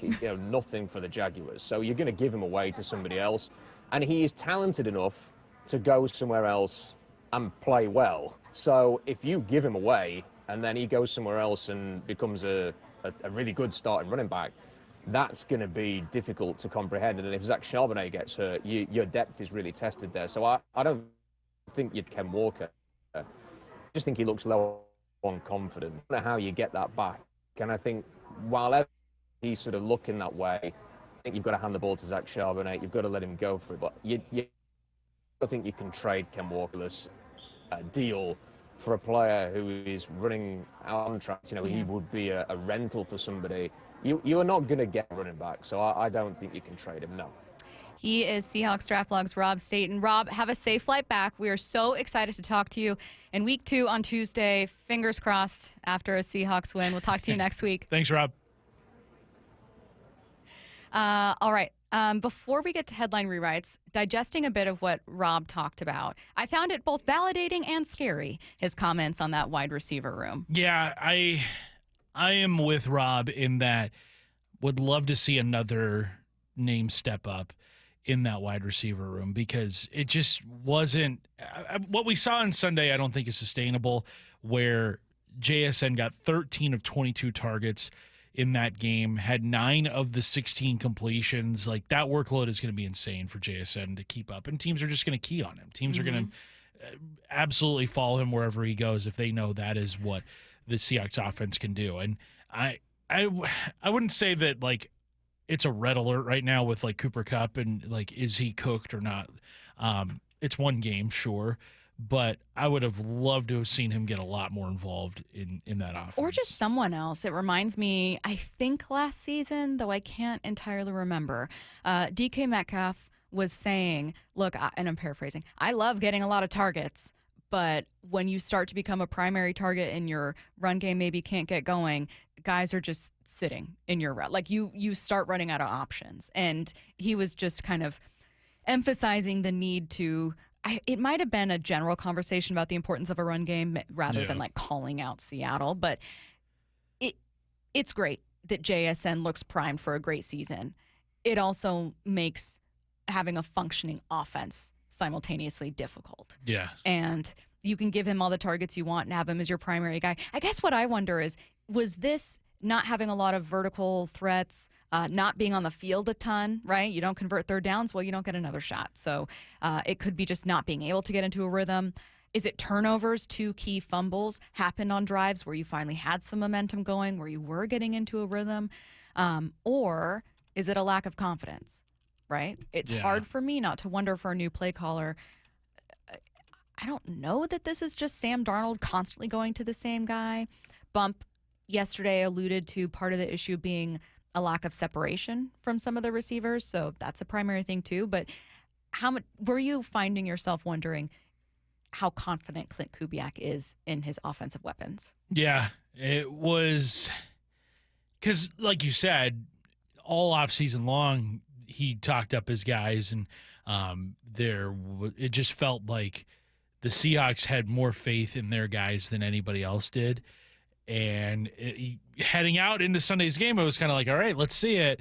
And then you hate to be, I mean, it's week one, and you can't really say I told you so in any of these kinds of games early on. But, like, if this problem persists in week 2 and week 3, because I feel like the Seahawks aren't going to make any sort of move of that caliber for a few weeks now, because you're still kind of seeing what you got at this point in the season. And who knows, maybe Cooper Kupp steps up and has a really good game on Sunday where he's going for like 75, 80 yards in addition to JSN getting close to 100. Like, maybe that's what happens on Sunday. We don't know. But I feel like if this problem persists, then it's really going to amplify sort of the concerns about what this offense can ultimately be. Because, as we know, Sam Darnold had an incredible wide receiver group to throw to last year, going from what he had in Minnesota to, if nobody steps up and assumes that number 2 role here in Seattle, I mean, that's going to be pretty massive. Pretty massive, and it's going to make things a little messy. I want to address a quick text about concern levels early in a season. 206 says, relax, it's week 1. Totally hear you. And I wouldn't say I don't know many people that are panicked. Again, it's week 1, new offensive coordinator, a new quarterback. You got some new wide receiver talent, a new offensive lineman, a new offensive line formation. Like, everything is, or there's a lot of newness on your offense, and that showed in week 1. Also, the 49ers are going to end up being a pretty good defense if people stay healthy, so that's another thing. So I wouldn't say people are panicking. What I would say are 2 things. 1, if the defense would have had a tough day, I don't know how worried I'd be about the defense, because they've made those deposits. They answered a lot of our questions last year. I was actually really encouraged by what we saw from the defense. I had questions about the offense entering this one, and I think I left with more. So it's a bit different, right? When you enter the game wondering, how's this going to work? How's it going to look? Like, I want to believe it'll work out, but God, I'm a little bit nervous. I think it's okay to carry some of that doubt into week 2 until they answer it. Secondly, I don't look at the football season the same way I do with baseball, where the best teams can have horrendous games. Overwhelmingly, teams in the NFL that start the season 0-4 do not make the playoffs. Right. Not only that, overwhelmingly, teams that start the season 3-0 do make the playoffs. This happens quick. Week 1, you don't need to panic. That's okay. A lot of teams make mistakes. The Ravens are 0-1 in week 1. They're a Super Bowl favorite. It's okay. Everything's fine. However, it starts to matter quickly. Yes. So that's all I'm saying when it comes to this team. Right. It starts to matter quickly. You mentioned how teams that start the year off 3-0 usually make the playoffs in the NFL. Overwhelmingly. Right. Last year's Seahawks team started 3-0, but you mentioned how quickly things can speed up on a team. They were 3-0 at one point, and then they were 4-5. Yeah. Fast forward 6 weeks. Yep. Like, you go from Rams were the opposite. Exactly. You go from thinking, oh man, like maybe this team is ahead of schedule, to then being like, okay, they've got their work cut out for them. It is very hard to dig yourself out of a hole in the NFL. It's certainly not impossible. We've seen the Bengals do it a couple times after 0-2 starts to the season, 0-3 starts to the season. We saw the Rams do it last year. But in one case, the Bengals didn't make the playoffs last year. That was more of a defensive problem than just a slow start. And secondly, the Rams also needed the Seahawks to fall on their face in a couple key games, namely against the Giants. If the Seahawks beat the Giants, and let's say the Rams play their starters in the last week, which is actually for the playoffs, and the Seahawks win, it's the Seahawks in the playoffs. So, again, it can go downhill fast, and it's hard to dig your way out. So it does matter to me in week 2 to see the offense become a little more dynamic. That doesn't have to mean that JSN isn't your leading receiver. It doesn't even have to mean that anyone else matches his targets. What it does mean is you need to diversify your attack. I really hope they can do that. It's kind of why, like, maybe throw out any individual performance on Sunday. The most important thing for the Seahawks to do is get a win against the Steelers, because 0-2 is a really hard thing to come back from in the NFL. There's a very small percentage of teams that have made the playoffs over the course of the league's history that have started the year out 0-2. And you do have a game, sort of a get-right game in Week 3 against the Saints here in Seattle, but again, you can't bank on any week being a gimme victory. So I think Sunday the Seahawks absolutely have to come and play. It kind of reminds me of, I think, was it 2023 when the Seahawks got blown out in their opener against the Rams 30-13, and then they go on the road against a really good Detroit team, and everybody's kind of like, man, they might be 0-2 to start the season, and they somehow pull out a 37-31 victory in overtime. Maybe that's what we see on Sunday. I think, isn't Pittsburgh historically has been a really tough place for the Seahawks to win at. I don't think they've won a game in Pittsburgh since like 97, 98. It's been not a any long of the Russell time. years? No, they never did in those years. I remember they got shut out in a season opener. I think Tavares Jackson. Maybe I'm thinking of a game against the but Browns they went on the road. It's been a long time since they have won in Pittsburgh. Wow. Yeah, we'll just stick here and skip headline rewrites. But to me, again, it doesn't need to be a massive statement, but wins start to become hugely important. I want to get to some texts quickly. 425 says it's more for them that the quarterback needs to look elsewhere. He was clearly favoring one guy. He did favor Jefferson in Minnesota, who was, I think, top 5 in targets for the season among all wide receivers. However, I don't think it's weird for a quarterback to really favor one guy, especially a new quarterback. These are all new connections for you. And if you happen to have a little more chemistry with one guy over someone else, you're going to go to that in your first game. You've only had one off season with these guys to work out. Secondly, I am going to lean into Bump's film review for this one. I'm not a former wide receiver, and Bump is. And I asked him the same question because I was wondering the same thing. And he said, guys were not getting open. Guys were not getting separation. He was like, I saw one clear moment. He was talking about, I think, the final play of the game where Kupp was open. Sam should have targeted him in that game. Other than that, there were not a lot of moments where, like, Cooper Kupp is running all over the field wide open. Yeah. So I just am going to remind, Bump isn't here, obviously, but I'm just going to remind that I asked him the same question. I'm just going to lean into that as his takeaway after watching a few hours of film, many hours of film, being like, the issue is multifaceted with this offense. It's not just one thing. It's Kubiak didn't call it the way we thought. Yeah. It's that the offensive line, right guard maybe didn't play as good as they could have. Yeah. And then it's that your receivers were in some sticky situations.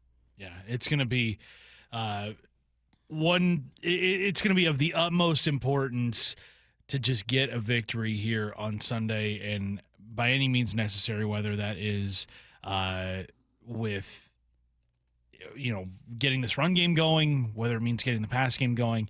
I've been corrected on the text line. 2019, the Seahawks did pull off a victory in Week 2. Funny enough, Week 2, 28-26. That was the game where Tyler Lockett had that pass interference review go the Seahawks' way, and that kind of like sparked them. And I think it was a comeback win too. So again, there is, some recent history, but the 2019 Seahawks completely different than what the Seahawks are right now. Mm-hmm. And then also, that's like your only recent example of success in Pittsburgh, and it's one win out of probably like 5 or 6 tries. So even with that, it's still a really tough place to play. And look, the Steelers' offense looked good on Sunday. Aaron Rodgers looked like Aaron Rodgers, 4 touchdowns. DK had a couple of drops. Thought that was interesting. Definitely something to watch out for on Sunday. But it should be a pretty raucous environment in Pittsburgh, especially because it's the debuts of Aaron Rodgers, of DK Metcalf, of Jalen Ramsey, all at home. Let's see what's on tonight. What's on tonight with Bump and Stacy, brought to you by Caesars Sportsbook at Muckleshoot. Now, here's what's on tonight. The Mariners are on tonight. They go for a series win against the Cardinals. Pregame at 5:30 p.m., first pitch at 6:40 p.m. on Seattle Sports. Is a possible punishment coming for Jalen Carter? That's next. The Mariners are back home at T-Mobile Park for the penultimate homestand of the season. Pitch to Naylor, swung on, drilled, gap right center field. It's down, going to the wall. Everybody's running. Randy will score. Cal right behind him. And every game matters in the push to the playoffs. Tonight, Game 2 against the Cardinals. First pitch at 6:40, pregame at 5:30 on the home of the Mariners. Seattle Sports on 710 in the Seattle Sports app.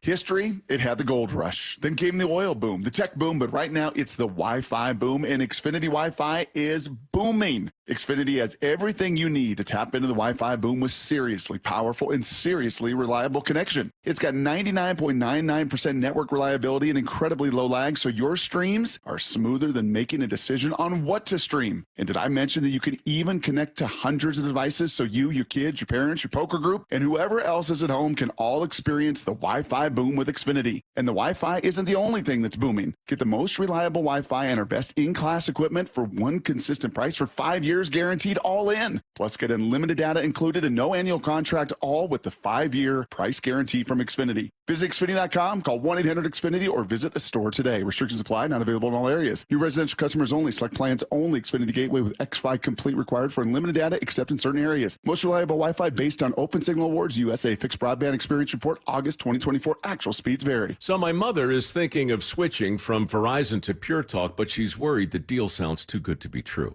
Michael, she said, how can those Pure Talk people offer me the same basic service as Verizon for so much less money? I said, Mom, go ask Google how much Verizon spends on advertising and promotion. A few seconds later, my mother said, oh my goodness, $12 billion a year? That must be a typo. I'll tell you what I told my mom. It's not a typo. Verizon spends $12 billion a year on advertising and promotion, and their customers are paying for it. Well, Pure Talk doesn't spend that kind of money on commercials. Trust me, I would know. Consequently, they can offer you and my mother unlimited talk, text, and plenty of data on a blazing fast 5G network for just $25 a month. Dial pound 250 and say the words Mike Rowe, and you'll get an additional 50% off your first month. That's pound 250 Mike Rowe. Pure Talk, everything you need and nothing you don't. Let's go! You're still glowing, flirting, grooving. You've still got it. But your immune system weakens as you age, making it harder to fight flu, pneumococcal pneumonia, RSV, and COVID-19. Vaccines are a key part of any health routine and help strengthen your immune response. Ask your doctor or pharmacist which vaccines you need. Schedule in minutes at vaxassist.com. Sponsored by Pfizer. Oh, could this vintage store be any cuter? Right? And the best part? They accept Discover. Accept Discover? In a little place like this? I don't think so, Jennifer. Oh, yeah, huh? Discover's accepted where I like to shop. Come on, baby, get with the times. Right, so we shouldn't get the parachute pants? These are making a comeback. I think. Discover is accepted at 99% of places that take credit cards nationwide. Based on the February 2025 Nielsen report. Upgrade your home's comfort, style, and energy efficiency before winter during Lake Washington Windows Autumn Savings Event. Save $500 on every window, $1,000 on every door, plus enjoy 0 payments and 0 interest for 12 months. Details at lakewashingtonwindows.com. Stacy here. Sell your car to Wayscar Ford, and when they resell it, they share half their profit with you. That's right. Sell your car to Wayscar Ford, Isuzu, and Auburn. They'll pay you today for your car, and once they resell it, they'll share half their profit with you. WayscarFord.com. The home of the Mariners. One hopper snared at short. On a quick hop by J.P. Crawford. That guy's a magician over there at shortstop. Seattle Sports. Download the Seattle Sports app. If you've been considering upgrading your siding, now is the perfect time. Hi, I'm Justin Shirley, CEO of State Roofing and Exteriors. In the Pacific Northwest, moisture is the enemy. Old failing siding leads to hidden water damage, rot, and mold. State Roofing and Exteriors is a James Hardy preferred contractor with over 55 years of siding expertise. Call 866-ROOF-ROOF or visit stateroofing.com to schedule your siding inspection today. State Roofing and Exteriors, held to a higher standard since 1968. State Roofing, the best roof you'll ever need. Hey, Brock Ewart here for my friends at PCF Construction. It was a couple years ago. We were seeking a complete outdoor living space. Molly wanted a new deck. She wanted to really make our outdoor space pop. And boy, am I glad we called PCF. Why? Because whether it's a very specific project or outdoor living, like an underdeck ceiling, deck, patio cover, railings, PCF has you completely covered. You know, Molly's an interior designer. She knows construction. She knows attention to detail. And PCF, they checked every single box along the way. And right now is the time to make the call. Up to $6,000 off your project, plus no payments and no interest until 2027. And you can save an extra $1,500 when you bundle your deck with a patio cover. Find all the offer details, get project ideas, and browse photos at pcfgroup.com or simply call today at 425-629-8476. That's 425-629-8476, pcfgroup.com. Rick Riz here with Keith Dashafee, a local owner of Pella Windows and Doors of Western Washington. With your help and the Improve Your Play program, Pella has chosen a local youth athletic program to receive a $5,000 grant. Keith, who's the lucky winner this week? Rick, we could not be more excited to announce Mount Baker Youth Baseball as one of 2 winners of this $5,000 grant. Thanks to Pella Windows and Doors of Western Washington for helping our local youth thrive. From the Quantum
from that blowout loss. To be honest, like I think the positive is that that was a miserable experience. It was embarrassing, flat out. And in that, there's nowhere to hide. It's almost, you know,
Georgia, yeah. That was also a great playoff stretch. He last kicked in the NFL in 2022.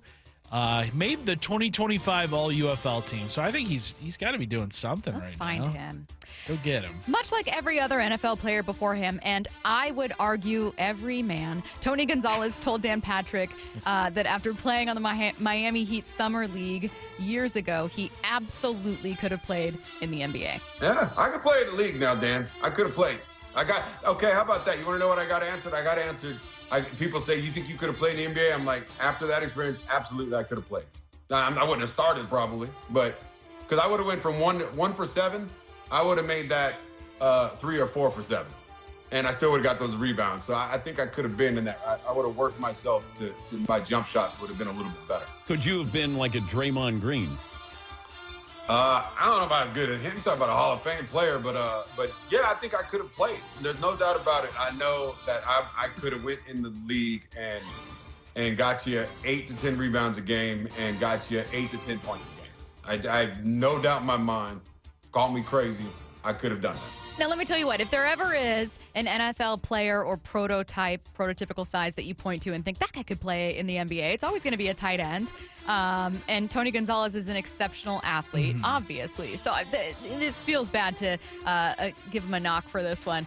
It's just kind of like if I had a nickel for every time. I swear to God, you guys are insufferable. Every single one of you is like, I honestly could have gone pro. Could have gone pro. I could have gone pro. X, Y, and Z had happened. It's just my elbow and my knee. Of all the ex-NFL players or current NFL players that could have played in the NBA, Tony Gonzalez has one of the better cases because he was the sixth man on Cal's basketball team in the mid-'90s from 94 to 97. Averaged 6 points, had about 5 boards a game coming off the bench. The problem is, though, he could not play in today's current NBA.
Seahawks make a move. Wyman and Bob every afternoon at 2. Abe Lucas signs a 3-year, $46 million extension. How about that? I've said I think he's the most spectacular offensive lineman until Gray Zabel takes over, because I fully expect that to happen. But when you watch Abe Lucas, it's like, look at this. He's always looking for like extra work, or he's running downfield and blowing somebody up. Dave Wyman and Bob Stelton, only on Seattle Sports and Seattle Sports on YouTube. Eric Johnson here. I spent the past 30 years working to help make our community better informed, better protected when it comes to consumer issues, and better equipped to take on whatever life throws at us. That's why I love the free Washington Accident book series from Davis Law Group. These books keep us better informed about the law, better able to protect ourselves on and off the road, and better off when all is said and done after an accident. Chris Davis didn't have to write these books. He did it because he saw a need. People who were in accidents or other legal situations didn't know what to do, what pictures to take, documents to request. Only a tiny fraction of the people who get these 3 books will ever become clients of Davis Law Group, but that's not the point. Chris wrote them because it was the right thing to do. The free Washington Accident book series is a must-have for drivers who want to be prepared for whatever the road might throw at them. Get yours at WashingtonAccidentBooks.com. The fall, well, it's a great time to reset your workouts on new stuff, and Top Fitness has some great deals going on right now. Hey, Brock Hewitt here, and you've heard me talk about working out in your home gym. It's the best. From flooring to everything that goes in that gym, like treadmills, ellipticals, and strength training systems, well, Top Fitness provides it all. Top Fitness represents the very best brands available, like Washington's own Precor, yes, the company that created the elliptical, and Inspire Fitness, the leader in strength training machines, along with so many others. Give Top Fitness your room dimensions right now, and you know what? They'll do the rest. They'll do a complete fitness room design. And right now, get 0% interest financing. Mention you heard it from me and receive an additional $100 off any new treadmill or home gym. It's no secret that everyone, from personal trainers to professional athletes, love Top Fitness. Top Fitness has locations in Tukwila, Linwood, and Bellevue, or visit them online at topfitness.com for more info. That's Top Fitness, your best place for home fitness equipment. Seattle Sports has your chance to win 4 tickets to the Seahawks game Sunday, September 21st. Head to the Seattle Sports app, click the Win tab in the bottom right corner, and enter to win. You can enter once per day, so the more times you enter through the Seattle Sports app, the better your odds. Do it every day, September 9th through September 15th. Details and rules at seattlesports.com/win. From the home of the Seahawks, Seattle Sports. Now. We tend not to think about now. We dream about tomorrow, relive yesterday. But sometimes we don't see what's right in front of us. Victory over cancer is in front of us. Right now, cancer research is saving lives. Cancer research funded by the V Foundation is leading to new discoveries and new treatments, and ultimately, one day, victory over cancer. Give to the V Foundation. Right now, 1 out of every 2 men and 1 out of every 3 women will get cancer in their lifetime. Now is your moment. You may save someone you love. 100% of your donation goes directly to game-changing research. 100%. Donate at v.org. Because today's cancer research is tomorrow's victory. Don't give up. Don't ever give up. The home of the Mariners. It is gone! Cal Raleigh, 2-run home run! Hear every pitch on 710 and the Seattle Sports app. Hey, it's Shannon O'Kelly from IRG, and Wednesday, September 17th, Dr. Mark Wagner, MD, is having a free live webinar to talk all about stem cell therapy. I'm really looking forward to this live webinar to educate on how using your own stem cells can be an extremely successful method to help regenerate native tissue in rotator cuffs, meniscus tears, and reduce pain in osteoarthritic joints. Which joints have you seen good success with? Shoulders, elbows, hips, knees, even wrists and ankles. And in this live webinar, we'll tell you all about the procedure, how simple and safe it is using your own stem cells, and how we determine if you're a candidate. Dr. Wagner has performed over 20,000 stem cell procedures. Are you in pain? Join the free live stem cell webinar Wednesday, September 17th at 6 p.m. to learn about stem cell therapy with Dr. Mark Wagner, MD. Register at drmarkwagnermd.com. drmarkwagnermd.com. Change is always happening. It's part of life. And when it comes to music, change is all around us. Songs are rewritten, classics are remixed, bands and artists come and go. Even our taste in music changes.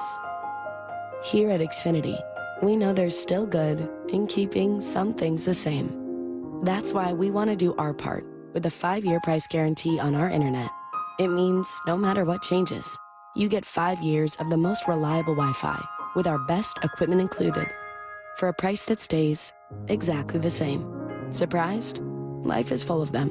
One internet price, 5 years, guaranteed. Learn more at xfinity.com/deals. Restrictions apply. New residential customers only. Taxes and fees extra and subject to change. Most reliable Wi-Fi based on Open Signal Awards USA. Fixed Broadband Experience Report, August 2024. From the Quantum Fiber Studio. This is Bumpin' Stacy. Weekdays 10 to 2. On Seattle Sports and 97.3 FM HD2. Get your questions in for what I need to know. And as a reminder, we're not done with the show. It's all Mariners from 1 to 2. Mariners insider Shannon Drayer joining us at 1, less than 15 minutes away. All right, here we go. 866-979-3776. What I need to know. To Stacy's point about male stereotypes and looking funny compared to athletes, I remember the first time my dad was really short standing next to Chris Sprinker after a Curtis High School basketball game, alma mater of Isaiah Thomas. 10 feet tall, looked really short at that point. All right. 253 says Carlos Boozer's only 6'9" and 250 pounds. Oh, only. He's a little pipsqueak. Yeah. What's your panic level if the Seahawks start 0-2? Not exceptionally high. I'm frankly expecting them to start 0-2. I thought that they could get a win over the 49ers. The Steelers were a little more high functioning than I thought in week 1. Not a panic level. I think when you get to 0-4, it's been done before that a team can get to the playoffs. Yeah. But I think 0-4 is when you go, oh, shoot, you're in trouble here. Yeah, 0-3 would be where I would definitely have the most panic I think I've ever had to start a Seahawks season. The Seahawks have started 0-2 in the past. I believe they did it under Pete Carroll at least one time and ended up making the playoffs. Mm-hmm. I don't know if they've done it twice under Pete, but definitely one time I remember they were able to turn things around. I think they still ended up winning like 10 ball games that year. So it's not necessarily a death blow to your season, but it's going to make things a lot harder. I actually have a PSA that I want to make here. Oh. The 253 says 5'1" Kay Adams working next to 6'5" Cam Newton on the broadcast was an interesting look, but the audio was great. This is my PSA, my complaint that I want to make.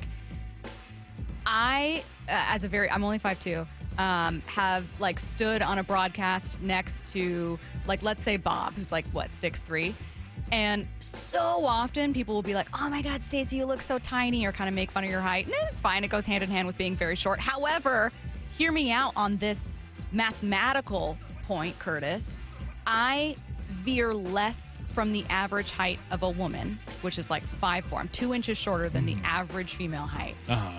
Compared to if you're 6'5", you're nearly maybe not a foot taller than the average man, but the average man's like 5'9". 5'10". Right. So which one of us is a little weirder here? Which one of us is the freak? Yeah. You know? Is it 6'3" Bob Stelton, weirdly tall, or is it me, petite?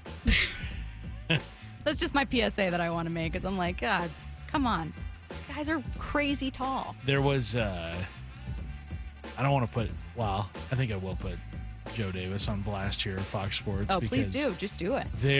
I was told, I was not at the game, but I was told that if you looked into the Fox TV booth, whenever they would do the shots of Greg Olsen and Joe Davis, Greg Olsen being a former tight end, and I think he's 6'5", 6'6", Joe Davis would have to stand on like a milk crate so that their heights wouldn't be so. Yeah. Well, that's what I have to do. I had to stand next to Chris Francis on a box, and it was weird because I still have little short T-Rex arms, so it looked like I was 5'11" with like 1 foot arms. It didn't look right. Like like if you were watching it, you definitely felt in the pit of your stomach, like this isn't a human body. I don't know what this person's doing, but it doesn't look natural, and something isn't right here. Let's see. Would you rather have a very long summer through October or mild winter with no snow? Wow, a weather question. Summer through October. Yeah. I hate the falls and winters around here where it's normally like 50 degrees. I want to feel the seasons. I want to experience all the seasons. I want to see snow in the wintertime, only for maybe like a day or two. Yeah. I don't need to see on it a Saturday. throughout. Yeah, exactly. Just to get a vibe. I don't need to see it freeze over and then like it's an ice rink out there, because that's what it does all the time whenever it snows here. But I would much rather have a long summer that extends into October rather than a boring fall and winter. This person said, speaking of height, growing up, one of my friend's mom was the shortest person in their family, and she was 6'6". Whoa. Did you live up a beanstalk? Like, what are you talking about? That's insane. The shortest 6'6", person she was the runt of the family? 6'6"? Wow. Who's the tallest person? How tall are you, 206? Or no, that's one of your friends' mom. How tall is your friend, That's 206? insane. That's Yeah. too much. That's gaudy. Yeah. It's too much. I knew a guy who You're was bragging. 6'9". Yeah. He still is 6'9".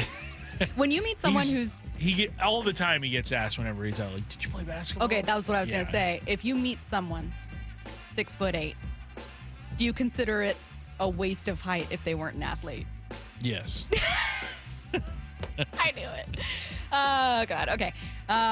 What I need to know.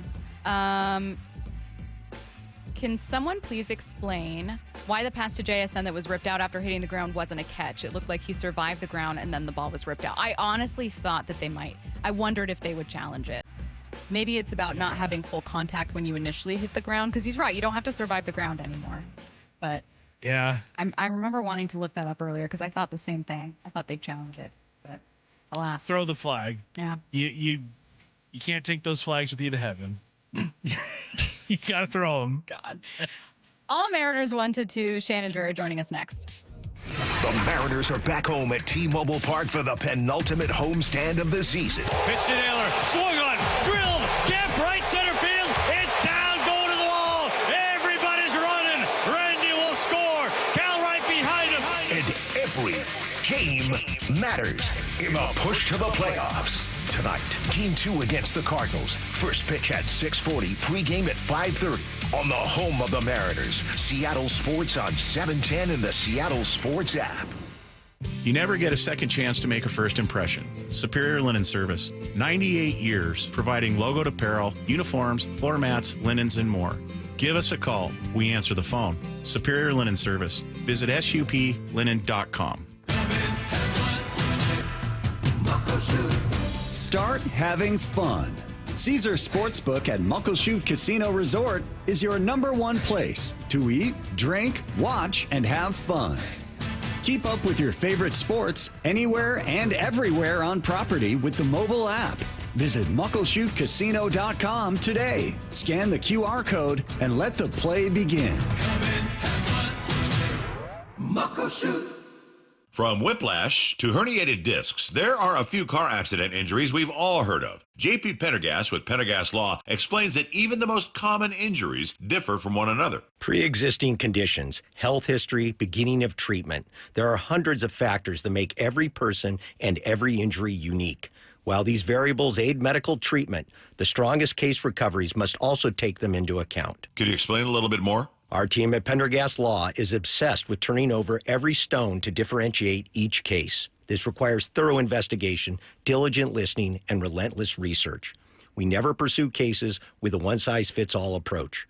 We built our success by treating every injury and every case with the individualized attention our clients need and deserve. Pendergast Law's individualized approach to even the most common injuries makes the difference in case outcomes. It's another reason why I can't recommend them enough. If you or a loved one has been injured in a car accident, call Pendergast Law. We can help. Have you tried the dining district at the Bellevue Collection? Grab lunch with friends, meet up for happy hour, and stay for dinner and beyond.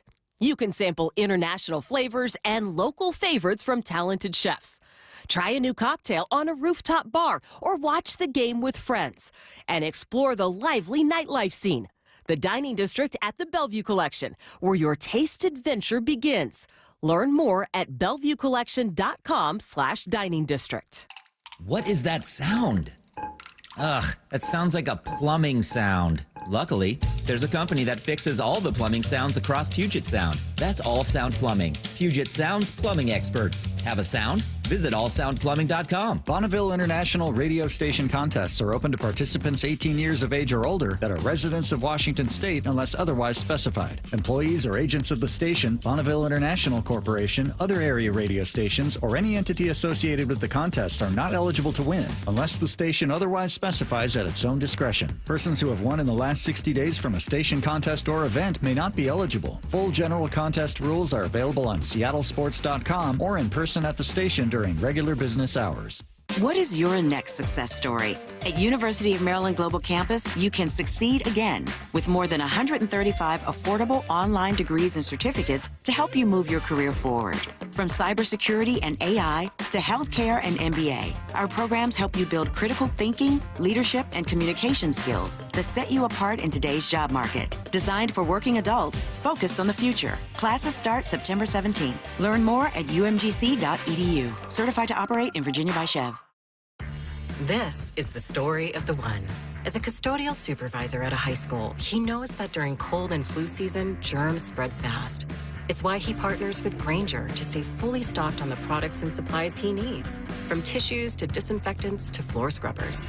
Also that he can help students, staff, and teachers stay healthy and focused. Call 1-800-GRANGER, click Granger.com, or just stop by. Granger, for the ones who get it done. Get in the zone, AutoZone. Summer's almost over, but the heat is pressing on. If you've got battery trouble, stop by AutoZone for free battery testing. It may just need a charge, and we'll do that for free too. If you do need a battery, we've got options starting at just $89.99, and we'll recycle your old battery for free. Now that's a strong start. Don't miss the end of summer sale, now at AutoZone until September 22nd. Get in the zone, AutoZone. Restrictions apply. This is the story of the one. As a maintenance supervisor at a manufacturing facility, he knows keeping the line up and running is a top priority. That's why he chooses Granger. Because when a drive belt gets damaged, Granger makes it easy to find the exact specs for the replacement product he needs. And next day delivery helps ensure he'll have everything in place and running like clockwork. Call 1-800-GRANGER, click Granger.com, or just stop by. Granger, for the ones who get it done. This is Seattle Sports. Streaming through the Seattle Sports app. KIRO AM Seattle. KIRO FM HD2 Tacoma. Home of the Seahawks, Mariners, and everything Seattle sports. Seattle Sports Snapshot.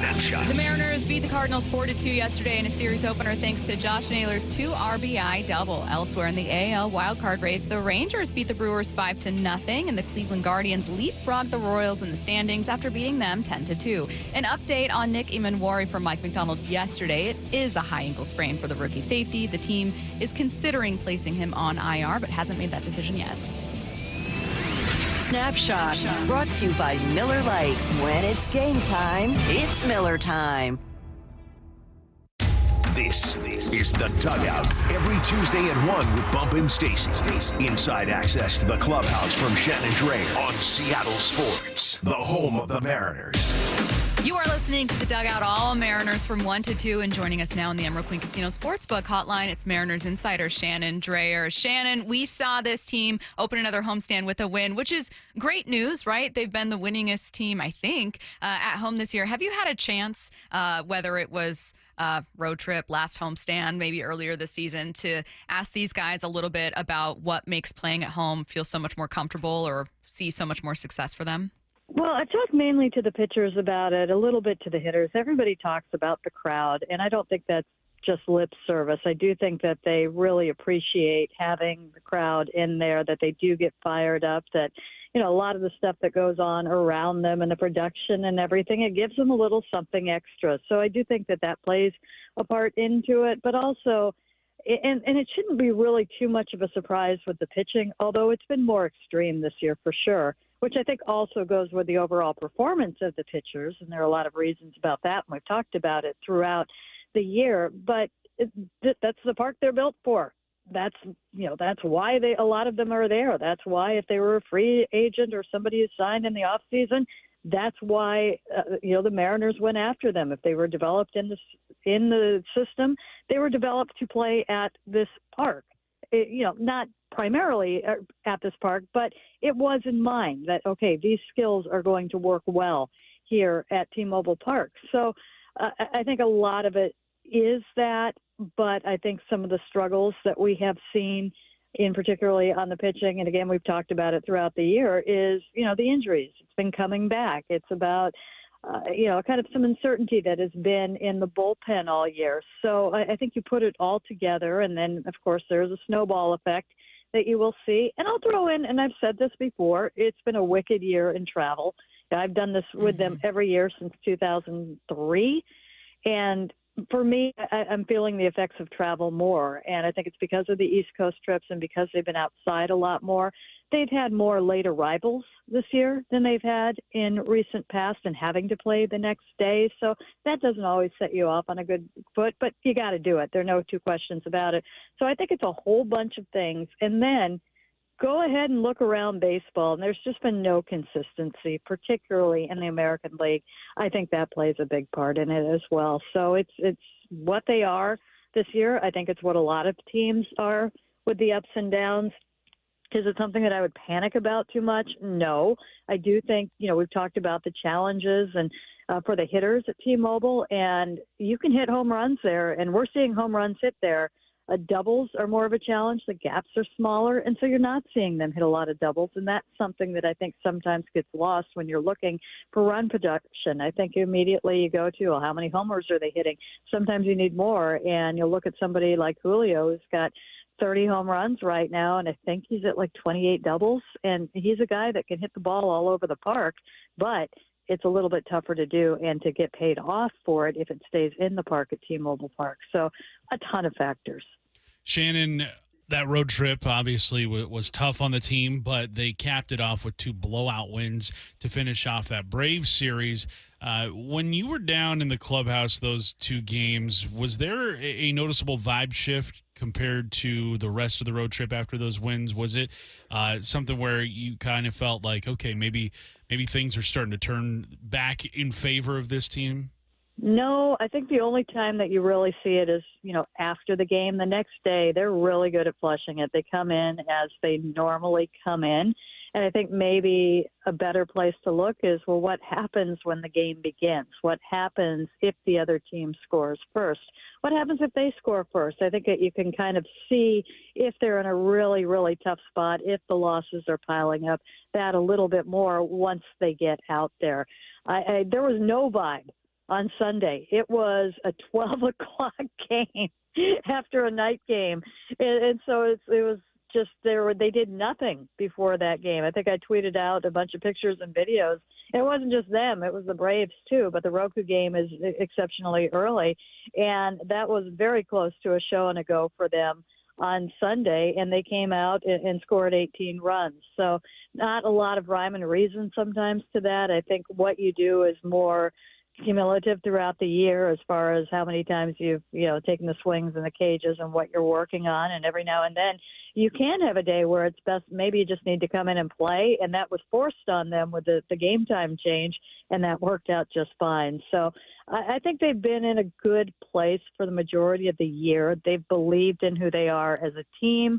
They've believed in where they're at and how they compare to the others in the division. I do think that coming off of the last road trip, the first, obviously the beginning of this road trip they were just on, you felt it more. You definitely felt it more because I think there was probably a sense of here we go again, but they were able to snap out of it pretty quickly when they got the good results. And, you saw it again when they got home. I think we were all holding our breath to see what happened last night. And it was a slow start, but they came back, and so I think they're in a pretty good place right now. Wu was absolutely stellar yesterday, really just 2 mistakes, and he's been so amazing this year, clearly taking to heart, the idea of, gutting it out, pitching late into games. We all know the record that he was able to set. However, how close is he, if he hasn't already surpassed maybe a career high in innings pitched? And is there any worry at all about that fatigue?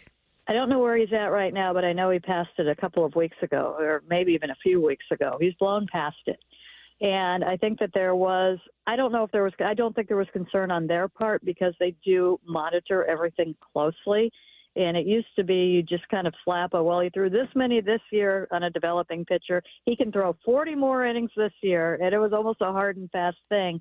Now it is something that they just keep such a close eye on them, inning to inning, almost pitch to pitch. And they've got the metrics on everything so they can see if anything looks out of the ordinary, on top of, the eyes that they put on them, the feedback that they get from the player. It's so different right now. Mm-hmm. So I think that you trust in what they are seeing, both with their eyes, with the data, with what they're hearing from the player, and go from there. And I was a little bit concerned when he did have 2 subpar outings in a row, and you kind of roll the eyes and he is at this point. He has blown past his innings total, but he has come back, and the stuff is still good. The velo is still there. He doesn't look like he is fatigued. And he's also starting to, I was very intrigued to see the changeup usage yesterday and using that a little bit more. And as good as that fastball is, and as different as it is, and, the results that he has had with it, it's good to see him start to mix things up a little bit, because as he's seen more, and I know he's been seeing a bunch already, but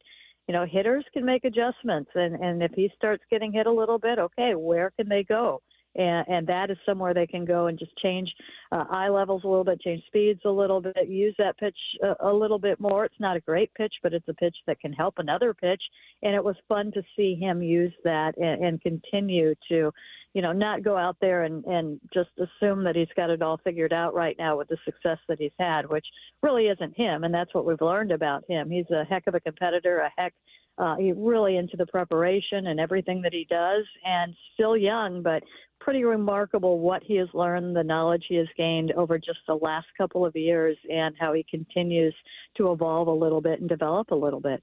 Shannon, one of the most critiqued moves of the Mariners offseason, I mean, they didn't have many moves in the offseason, but the one that was talked about probably the most was the re-signing of Jorge Polanco after a disappointing 2024 season. And I think a lot of people didn't really see the vision of it. I'll lump myself in with that group, too. I didn't really see it either, but he has been such a force in this lineup. The OPS over 800. He's got 24 home runs, which is the second most he's had in his career in a single season.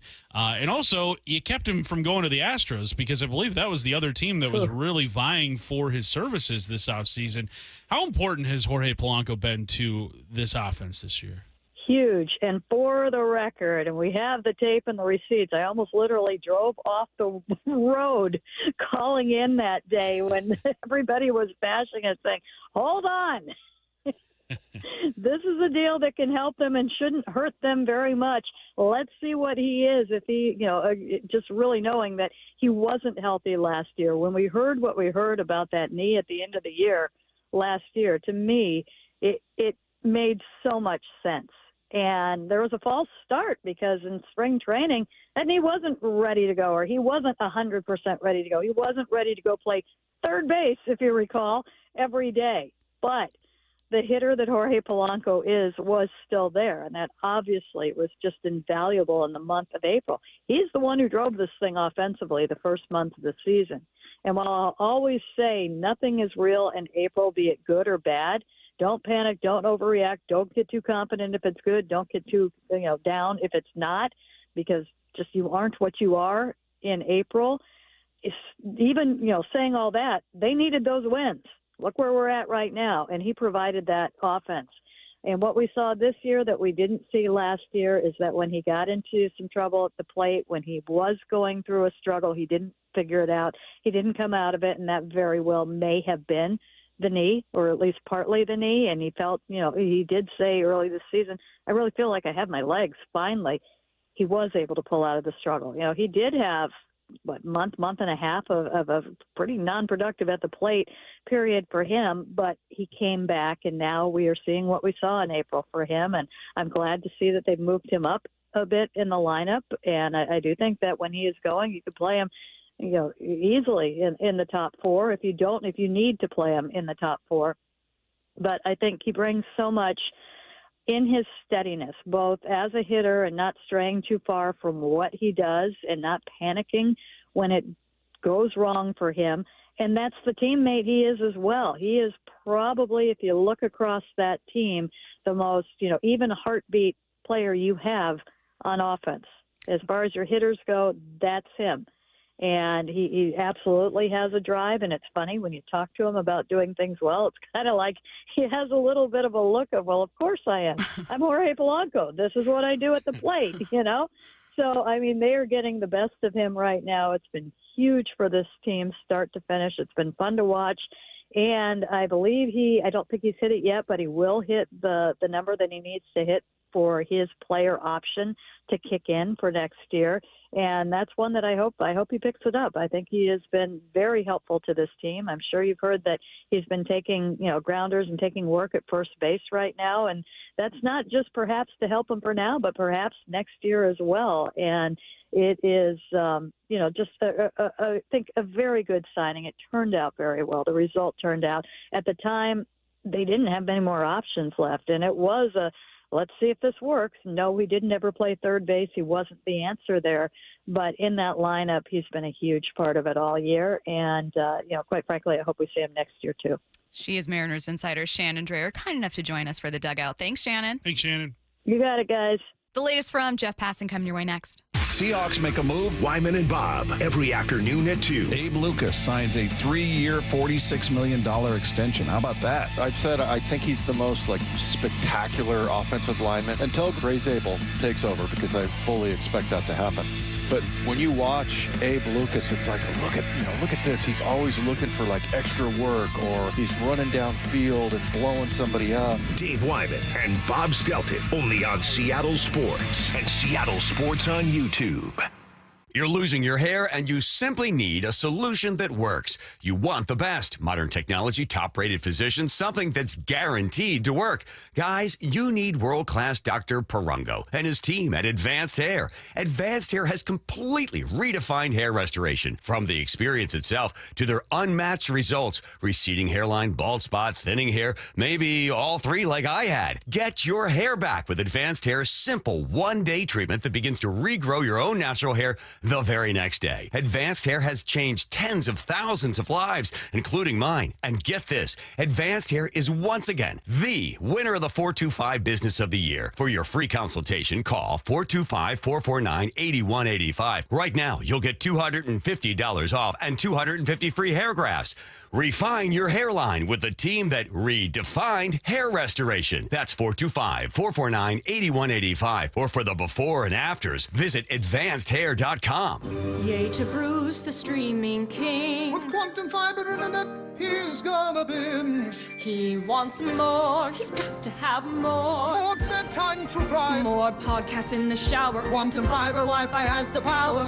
More fast internet speed. He's got the gigs to go big, bring him the game. Right now. And his royal we. More sports non-stop. His quantum fiber's on top. Yay to you. Switch today at quantumfiber.com. Limited availability, service and speed in select locations only. So my mother is thinking of switching from Verizon to Pure Talk, but she's worried the deal sounds too good to be true. Michael, she said, how can those Pure Talk people offer me the same basic service as Verizon for so much less money? I said, Mom, go ask Google how much Verizon spends on advertising and promotion. A few seconds later, my mother said, oh my goodness, $12 billion a year? That must be a typo. I'll tell you what I told my mom. It's not a typo. Verizon spends $12 billion a year on advertising and promotion, and their customers are paying for it.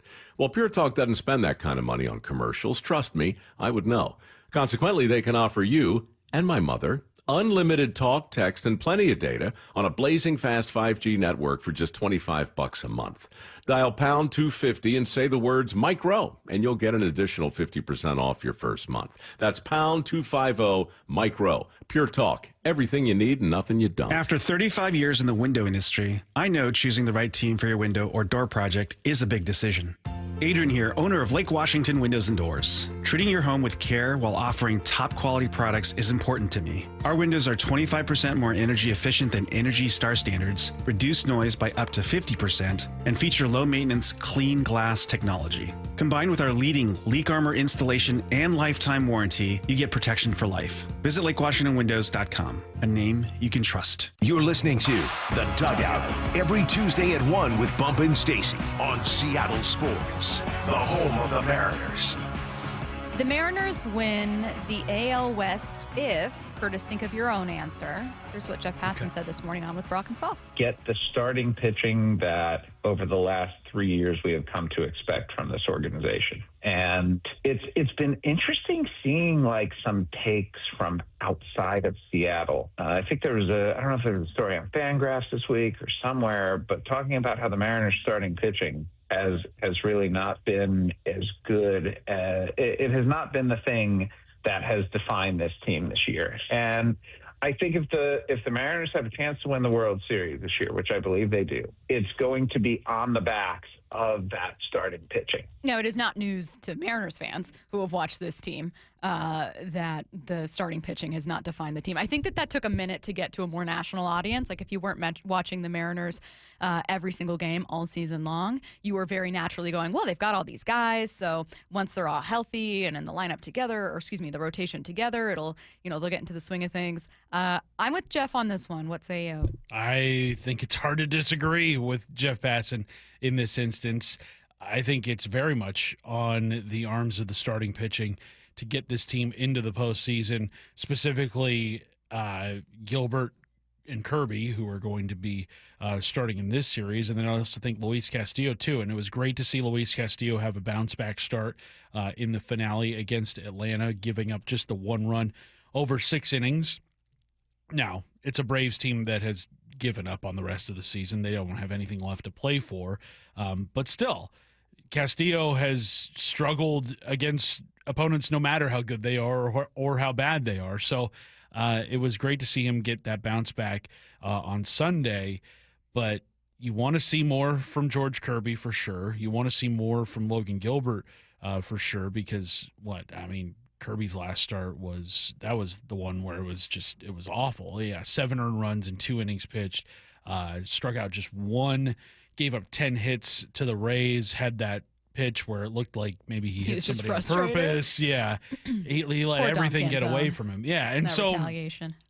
It's been a weird season for Kirby where it's been like 2 good starts here, a bad start there, 3 good starts here, a bad start there. He hasn't been able to really put together a full month of clean starts, and you thought maybe once the calendar flipped to August, he had a pretty good run, and then that Sunday night game in Williamsport is where things fell apart on him. Puts together 2 good starts against the A's and against Cleveland, and it's just this is where you need to be at your very best, George Kirby, and I think you've got to really hunker down, especially tonight against a team that you should be beating because, the Mariners have lost his last 4 starts. That can't continue if they want to get to the postseason. Very obvious answer to this one is one that we avoided because it's self-explanatory. What do the Mariners need to do to win the AL West? Well, they need to win more games than the Astros. Let's talk about the remaining schedule, though. Jeff Passan says it's advantageous for Seattle. What the Mariners have as an advantage right now is the schedule. They have the Cardinals suck. The Angels suck. The Royals, they just keep getting hurt. It's like they've lost Seth Lugo, Chris Bubich, their all-star, and Cole Reagan's their ace. And then the Astros after that, and then the Rockies. And I do wonder, I figured the Dodgers were going to be resting guys at the end of the season in that final series. I don't know at this point. I think the Dodgers may be going full bore through the end of the year. Either way, though, it's one of the easiest schedules remaining, if not the easiest. I wouldn't say Houston has the toughest or even a really tough one. I would say this, though, Curtis. You are 2 games back from them, and they have a series beginning tonight against the Blue Jays. Very good team. Then they've got a series against the Rangers kind of a hot team right now. Maybe not the hottest, but like they've made up a bit of ground. So I kind of have my eye on both of those. They're taking on the Braves as well. Obviously, that series between Seattle and Houston in mid-September, and then they've got the A's and the Angels. So it's not the toughest ever, but I think there's really intriguing opportunities specifically over the next 3 games or so. Absolutely, because you've got St. Louis and the Angels, 2 teams that have been flailing in the middle of baseball this season, where it doesn't feel like either team has much going for them beyond what you see right now. And that's a great opportunity for the Mariners to regain some of those games that they lost on the road trip. Heck, I mean, if you go 7-0 on this homestand, like that's going to set you up so nicely to where you might have a little bit of cushion going into that final road trip of the season. Now, it's easier said than done winning, 7 in a row, which would then be 9 in a row if you count when you count the final 2 games of that Atlanta series. But I mean, there is no excuse for this Mariners team to not win these next 2 series. You've got to beat the Cardinals. In fact, I think you got to sweep the Cardinals just based off of your talent level compared to theirs. And then the Angels, I get that the Angels have given you fits over the last couple of years. I don't know what it is about the Angels, but for whatever reason, the Mariners just can't simply put together a full series against them. But you've got 4 opportunities against an Angels team that has nothing to play for at this time of year, which is something they've gotten pretty used to down in Anaheim. You've got to take care of business at home. That series, it'll look like Bryce Miller, Luis Castillo, so kind of maybe your number 4, number 5 guy right now. Brian Wu, and then George Kirby to finish out that series. That's how it lines up. So, again, you'll have the pitching advantage in your next 6 games for sure. The series opener against the Royals, it'll be Logan Gilbert. At least that's how it's lined up against potentially Michael Wacha. And then Waka's had a decent season. Stephen Kolek, another guy in that series, slated to start for the Royals. So I still think the Mariners will have the pitching advantage in probably every game for the next 9 or 10. Yeah. Got to take advantage. With 18 remaining. Yeah, exactly. One last bit of the conversation. It's a bit of a left turn, but I just thought it was interesting. As part of this conversation, they were talking about how the American League is just a little more wild this year. The race is going to be a little tougher to figure out. And for that matter, league-wide, Jeff was saying inconsistency in baseball happens. This year it feels like there's even more of it. He talked about some theories as to why there are so few dominant teams this year. Parity is not a word that you often hear when it comes to baseball, because we've been conditioned to believe that in order to have true parity, you need to have a capped system, and that in a sport where you have one team paying $60 million in payroll and another team paying $400 billion, there's inherent disparity. But I think so many of these teams have been formed with the same ideologies. I really do wonder if the sabermetric revolution's ultimate consequence was going to be that everyone was going to be some slightly different version of the same team. And I do wonder if that's what we're running into this year. I thought that was really interesting. What do you think? Yeah, I mean, baseball has become a lot more homogenized ever since Moneyball and ever since sabermetrics have kind of taken over. Everybody is trying to build the same version of that team. And not to interrupt, but this is kind of a cross-sport thing, too. Yeah. Not long ago, we had a conversation about everyone constructing similar offenses or strengths within the NBA, and that it wasn't as diverse as it used to be. Defense wasn't as good as it used to be. I think this is like a universal thing in sports that just looks different. But it's a very fair point. It's not just a baseball thing. Yeah. And you see it in the NFL too, where one team has success running a certain type of offense, and everybody's like, "Well, I want that. I want Ben Johnson to be my head coach because of what Detroit has been doing." Whereas, like in baseball, you see what the A's were able to do in the early 2000s, where they valued things like on base percentage over everything else, and they were able to build a contending team on the cheap because they looked at things that other teams weren't looking at. But now everybody has valued on base percentage over everything, meaning that you're not going to get the same kind of balls put in play. And it does make every kind of team in a way built similarly, but when you're doing things like that, then I think it all comes down to roster talent, just who can do that better than everybody else. And I think the Mariners do have the roster talent to do that better than other teams. And as Passon said, the schedule does shape up pretty nicely for them. It's just that it's kind of split down the middle. You've got 3 bad teams, Cardinals, Angels, Rockies, 2 quality teams in the Astros and Dodgers, and then the Royals, who could potentially be in that mix for the wild card. So just a really big contrast of what we're going to see oppose the Mariners here over the final 18. Now, it was fun to look over the final 18. Let's narrow that focus and look at the rest of this series with Mariners analyst Angie Mentink next. The Mariners are back home at T-Mobile Park for the penultimate homestand of the season. Pitch to Naylor, swung on, drilled, gap right center field. It's down, going to the wall. Everybody's running. Randy will score. Cal right behind him. And every game matters in the push to the playoffs. Tonight, Game 2 against the Cardinals. First pitch at 6:40, pregame at 5:30 on the home of the Mariners. Seattle Sports on 710 and the Seattle Sports app. Start having fun. Caesar Sportsbook at Muckleshoot Casino Resort is your #1 place to eat, drink, watch, and have fun. Keep up with your favorite sports anywhere and everywhere on property with the mobile app. Visit muckleshootcasino.com today. Scan the QR code and let the play begin. Muckleshoot. The LJ way is the Lee Johnson Auto Family. Hello, hello. Welcome to Lee Johnson Auto Family. This is King. This organization's a special one. They call it the Lee Johnson Auto Family, and it's not just a name, it's not just some cliche. They foster an environment for us to become a family, to work together, to really become close, and they show us in a lot of different ways that they do value us. Is it perfect? No, no place is.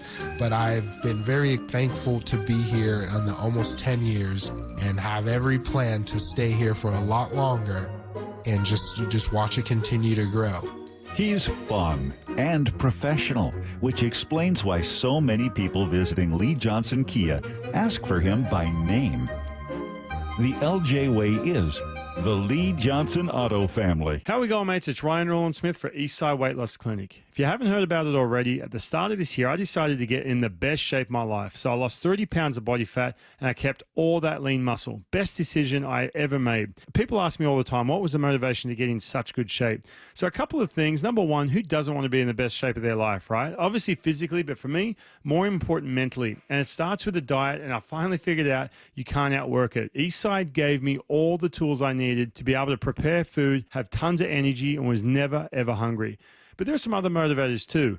I had to lose a bunch of visceral fat. I found out I had way too much of that, especially as I hit my 40s. But one more, look, this is the most important one. I wanted to set a really good example for my kids, to be the best version of myself. My kids look up to me, and I want to be the absolute best example and role model. So look, if any of these resonate with you, there's no better time to start. The time is right now. Make that free 15-minute call to Eastside Weight Loss Clinic and get it started today. It'll change your life like it did mine. You never get a second chance to make a first impression. Superior Linen Service will help your company with logoed apparel, uniforms, floor mats, linen, and more. Give us a call. We answer the phone. Superior Linen Service. It's what we do. Visit suplinen.com. Do Crohn's disease or ulcerative colitis symptoms keep coming back? Tremfya, guselkumab, may help, with rapid remission achieved at 12 weeks and lasting clinical remission at 1 year. Some even saw visible improvement of their intestinal lining at 12 weeks and 1 year. Tremfya is a prescription medicine used to treat adults with moderately to severely active Crohn's disease and adults with moderately to severely active ulcerative colitis. Serious allergic reactions and increased risk of infections and liver problems may occur. Before treatment, your doctor should check you for infections and tuberculosis. Tell your doctor if you have an infection, flu-like symptoms, or if you need a vaccine. Healing is possible with Tremfya. Approximately 3 out of 10 patients were in endoscopic remission at 1 year, based on areas visualized on colonoscopy, which may not represent the deeper bowel layer or entire GI tract. Individual results may vary. Ask your doctor about Tremfya today. Call 1-800-526-7736 to learn more or visit tremfyaradio.com. Hey, it's Brock Ewart here, and you got to take the First Mark Insurance Challenge. It could save you a lot of money and get your family better coverage. First Mark has saved my family thousands of dollars every year. Take the First Mark Challenge. It's totally free. Just simply go to firstmarkinsurance.com. You're listening to The Dugout every Tuesday at 1 with Bump and Stacy on Seattle Sports, the home of the Mariners. Mariners analyst Angie Mentink joining us now on the Emerald Queen Casino Sportsbook Hotline. Angie, I heard Matt say, "Oh my God, you have to tell them," and now I'm like, "Tell us what?" People, women everywhere have had to endure this sort of thing where they are parked outside of Costco waiting for their husband to make up his mind on which television he wants to buy. There you go. And then coming back and forth, measuring whether or not the TV will fit. And I'm sure I can get a bigger one if we just take it out of the box here. We can get it into the car. And so there's been 2 or 3 trips already back and forth, as to whether or not it's going to fit. And I think he went back in. He's made a decision. And let's hope that we can drive all the way forward with our knees up against the dashboard. Oh, God. So we can get the bigger one. I'll tell you what we also deal with is any trip to Costco, any trip to Target. Why are you looking at TVs? We have TVs. What are you doing? No. We do not need a new TV. But apparently we need a TV that is smarter than the televisions we have. Apparently, our televisions have apparently gotten dumb over the last year, so we have to go get a smarter one. Wow. Well, smart, but we need a smarter one. I think Lord help me. I think your husband has every right to look at I'm sure. whatever TV he wants to. I mean, Costco's got some great deals, so you got to take advantage of those when they're. And you guys are doing Costco shopping at the exact right time in the week. 1:30 on a Tuesday, like there's probably nobody there. Yeah, exactly. That's the one bonus of our absolutely ridiculous schedules, as broadcasters. So, we don't usually have to be in until 2:30 or so. So I'm glad that I could make this happen for him. It's not like we're getting anything important. Like I'm like, could you make sure you grab 6 bottles of red wine on your way out with the TV? But he's like, not if it can't fit in the trunk with the TV. We have priorities here. He's staying focused, and I appreciate that about him too. Yeah. So I mean, sometimes they can get easily distracted. Squirrel. I totally need another speaker. No, just get the TV. No, get in the car. Get in the car. T-Mobile Park. Let's go. All right, well, let's talk about this team, and I'm going to start with George Kirby, who I sure hope has a much better outing. Last time 8 runs on 10 hits through 2. Angie, what did we see in that start from George, albeit brief, and what are we watching for tonight? Okay, well, a couple things about George Kirby when you look at his last 5 starts, because I think they've been a little bit all over the place, but I feel like there's a theme. The 2 bad starts, they weren't just on the road, but they were in weird places on the road. You think about George Steinbrenner Field and then also Williamsport. And those were the 2 just stinkers, 7 earned runs in both of those. And I'm not saying that, it's because the lights or he's out of sync with his normal routine, but it's not untrue. You know what I mean? It's just a little bit odd. For Kirby, I feel like he needs to get back and remember, his best pitch. And to me, that's his 4-seamer. Yes, his slider is good. His slider is fantastic. But he threw it a lot in that last start in Tampa. He only threw 54 pitches, but half were sliders, most ever in a start. And it didn't go well. I know that it's important. It's an important pitch, especially when he's going to face a lot of lefties. But his 4-seam fastball is just so good. And this Cardinals team does not hit the 4-seam fastball especially well. 20th in baseball in average against that pitch. Angie, Josh Naylor coming up with a big hit last night that gave the Mariners their first lead of the game. That's how it would end with the 4-2 victory. I want to know from you, just it kind of feels like he has a flair for the dramatic in those spots where you want him up in those situations. How fun has it been just watching this guy go to work every single day since coming over in that trade? I just love the way this guy approaches the game of baseball. In Atlanta, apparently it was Josh Naylor who was the one that made the call to Castillo. And Castillo hadn't picked off anybody since like 2022, okay? Remember Ozzie Albies got picked off. Apparently it was Naylor that was the one that was communicating that. Obviously Garver had to do, the drop glove, the timing of that. But it's Josh, and he's always paying attention to what's going on, how somebody is going about something. He was my pick to click yesterday. I didn't get credit because I said he was going to homer and he was going to steal a base. Okay, but I feel like, the double and the stolen base, there should have been partial credit. That's all I'm saying. This is a solid B+ in my thing. But I have also said this about Josh Naylor, you guys. I think he is the linchpin for this team right now. You look at the 4-game losing streak, right? He was 1 for 9, hitting $1.11.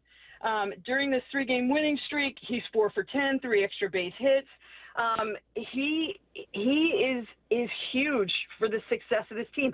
And it's not just the hits, and those are important. But you look at him stealing third last night, so that all of a sudden now he's at third, and then Polanco gets the sac fly as a result of it.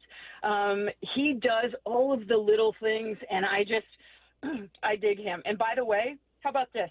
He's only been caught twice stealing, okay? When you look at the highest stolen base percentage this year with at least 25 attempts, he's second behind some guy named Trevor Story. It's awesome. He's awesome. Speaking of that sac fly from Polanco, he was someone where initially I was critical of the signing and then so blown away by his start and then thinking, oh my God, maybe it was the knee injury. This is so encouraging to see. It's a shame Aaron Judge is having such a hot April because he should be AL Player of the Month. And then as you know, and all of us know, naturally players can hit slumps and Polanco kind of entered his, and then he's really turned it on lately. And I'm wondering specifically from Jorge kind of what you've seen, because he really doesn't get as much credit being in a lineup with Cal, in a lineup with Gino, in a lineup with, Naylor. So much to say about him, and to maybe shine a little bit of a spotlight and just how you've seen him adapt. That's fair, and I can understand why it's hard, when you're in the shadow of those really big bats, and particularly with the seasons that they're having. But the thing that Polanco does that is so important is, one, you can drop him, anywhere in the lineup, and the fact that he does hit from both sides is a really advantageous for him. We've seen that with Cal, the other switch hitter in this lineup. To be able to plop him in against any righty, any lefty. Playing defense, they tried him at third base, didn't work out. But his success out there at second base and being able to use him, and no disrespect to Cole Young, he's a young player. And he is going to be a great player, I think, in time.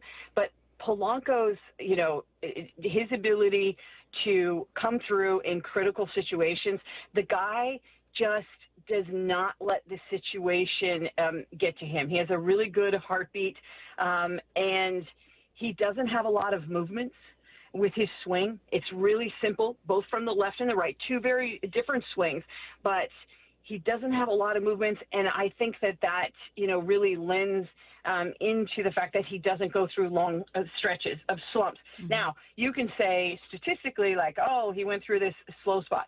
It wasn't like he was striking out a ton. Like, his strikeout rate is fantastic this year as compared to previous years. He was squaring up baseballs. Sometimes baseball, I say this all the time, baseball's going to baseball. And, you don't get them to drop. He's been really, really important to the success of this team and his flexibility, both defensively and then at the plate. Angie, we've seen Leo Rivas with an increase in playing time over the last week, starting 3 of the last 4 games played by the Mariners at second base, and then last night had that walk that really put things in motion in that 6th inning, that 4-run 6th inning the Mariners had. They used to propel themselves to a victory. What have you seen from Leo in this short stint since getting recalled back on September 1st that has him getting a little bit more playing time here? That 9-pitch walk, that kicked off everything in that inning. Just getting the pitcher, and I always talk about this as far as what it does. What it does, like, you're just relieved once you finally get done with this guy, and it doesn't matter if you walk him or he flies out to somebody or a base hit. It's just like, oh my gosh, thank goodness somebody else, because that 9-pitch at bat just took so much out of me. And then the Mariners were just able to continue that momentum. I was thrilled that he was finally able to get that first major league home run. And I connect with a guy like Rivas. He is a guy that has just paid his dues. He's grinded. He has, done all of the things and that much more. And other times guys might be higher draft picks, so they're going to have an easier road to get here. But he's one of those guys that it's really hard to beat somebody who never gives up. And Leo Rivas is one of those guys that never gives up. And that inning last night was important, because that, when you look at this Mariners success, is what they've been able to do, is have, that one inning. You look at yesterday, it was a 4-run 6th. On Sunday, it was a 7-run 9th. On Saturday, a 4-run 7th. And each of those innings in those games was enough to win the game that they were playing. So it's really huge to be able to put up a crooked number, and Rivas was the one that got it all kicked off. Enjoy that TV, Angie, and thanks for joining us. Oh, all right. Maybe I'll send you a pic. Please later do. today. Please I'll send you a pic. Thanks, Angie. Thanks, Angie. All right, coming up next on The Dugout, Alex Mayer. Seahawks make a move. Wyman and Bob, every afternoon at 2. Abe Lucas signs a 3-year, $46 million extension. How about that? I've said I think he's the most spectacular offensive lineman until Drayer takes over, because I fully expect that to happen.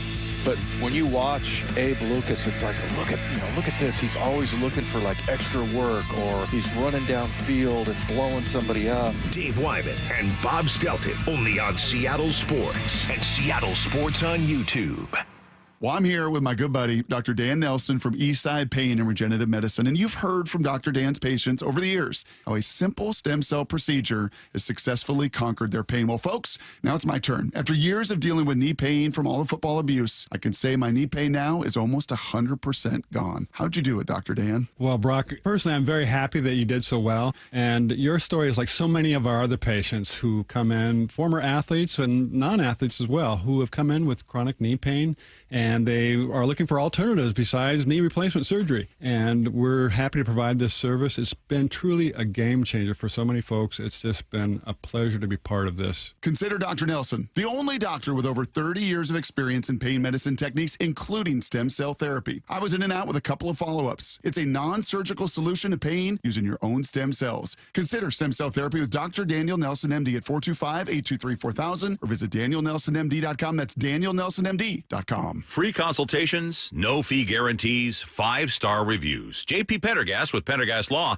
explains the importance of going beyond these familiar offerings. Accident victims want an attorney, Tom, that satisfies their needs. Someone who handles those needs with the highest degree of care.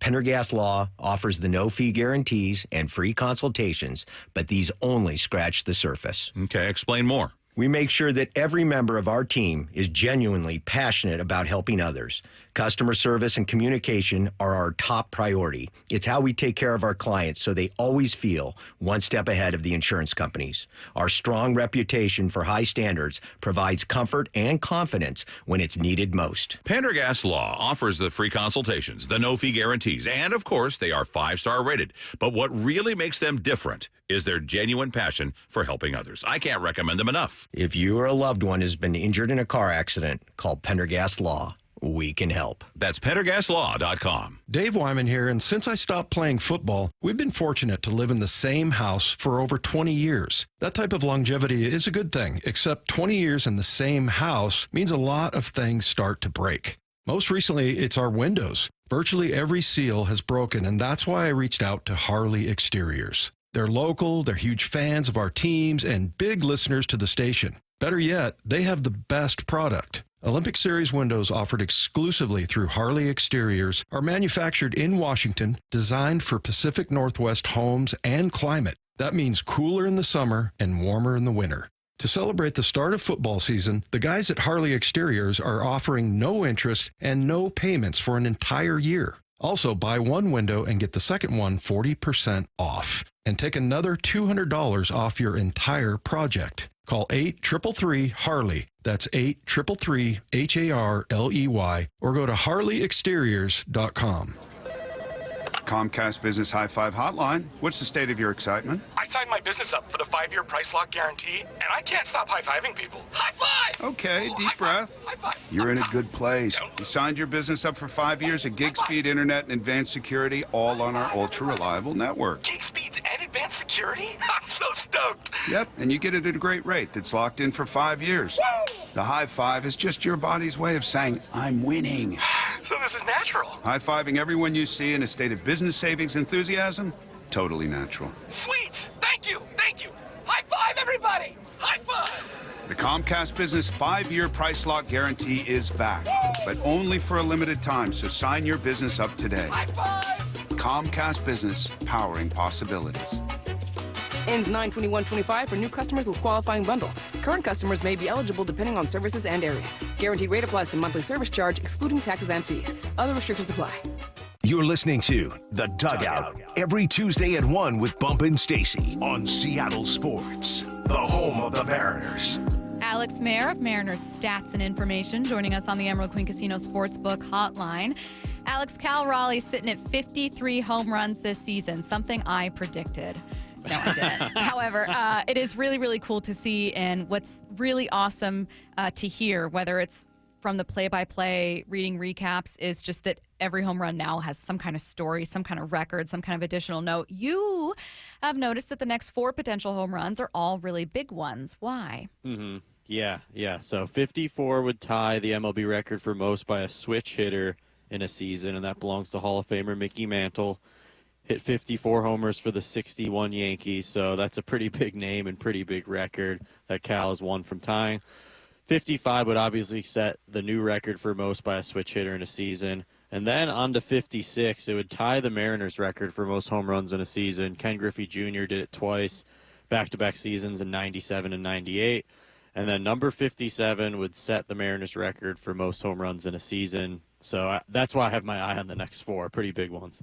I've told Stacy that I see it happening before you guys even leave for the next road trip. He did. So. We had Hype Train today, and I said, over the next 6, is he going to get 57? Not 57 additional home runs, 257.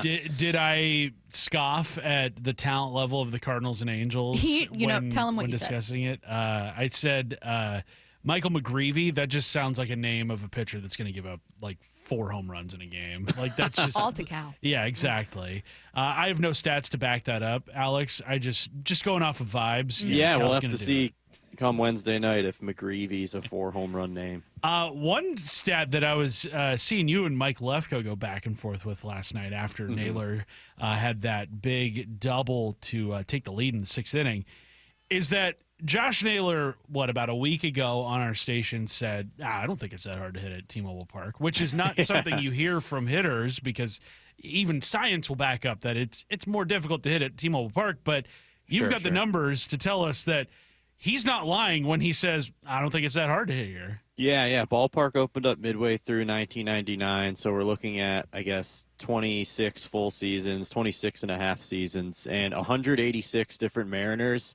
So players in a Seattle uniform have registered 50 or more plate appearances, and Josh Naylor has the highest OPS of all 186. So he's not just saying that. I think his numbers more than back up that claim that he enjoys hitting here and that hitting here is easy. Speaking of being able to hit at T-Mobile, let's talk about winning at T-Mobile. I can imagine that for pitchers it's easier, or for teams in general, right? Your home record is typically going to be better, tougher to pitch in a new environment or just one you're not used to. For the starters here, it's a pitcher-friendly park. But the Mariners have been really dominant at home since the All-Star break. What are you seeing? Yeah, Mariners have a league best record at home since the All-Star break. Overall at home this season, they're 15 games above 500, so it's been sensational at home. 61% of the games have resulted in wins. And then you look at the road, it's been kind of an interesting road arc this year. 7 games under 500 on the road, so clearly and definitively better at home. But you guys might recall early in the season, the Mariners actually played well on the road. They had really good series wins in cities like Toronto, Boston, the 3-game sweep in San Diego, Chicago Cubs. I mean, there are a lot of like kind of tough environments that they went into and won in. It hasn't been the case lately, other than the Atlanta. It's been kind of tough sledding, but hopefully just in time for Kansas City and Houston, they could right the ship on the road, because what we're seeing at home is it's been exceptional and it's been a playoff worthy. Alex, we've been talking a bit about an unsung hero for this 2025 Mariners team, and that would be the contributions of Jorge Polanco. 24 home runs this season, which is second best he's ever had in his career. An 805 OPS this year. I mean, you're watching this team every single game. What's it been like to watch him have the year that he has had, especially coming off of a tough year last year? Yeah, I'm glad you mentioned Polo. I think his seasons definitely flew under the radar with Cal, with Julio, with Randy. I mean, those guys are having excellent seasons, so they should get the recognition that they've been getting. But yeah, Polo actually has a higher OPS than Julio, which might surprise some people. I mean, it's 805 to 798, so that could flip tonight. But yeah, Polo's been really good. I think maybe the lack of consistency might call for like, he's not having as good of a year as he could, but he's having an excellent year. He was really hot in April, then kind of cooled off in May and June, and then got really hot again, and has just kept hitting over the last 40 games or so.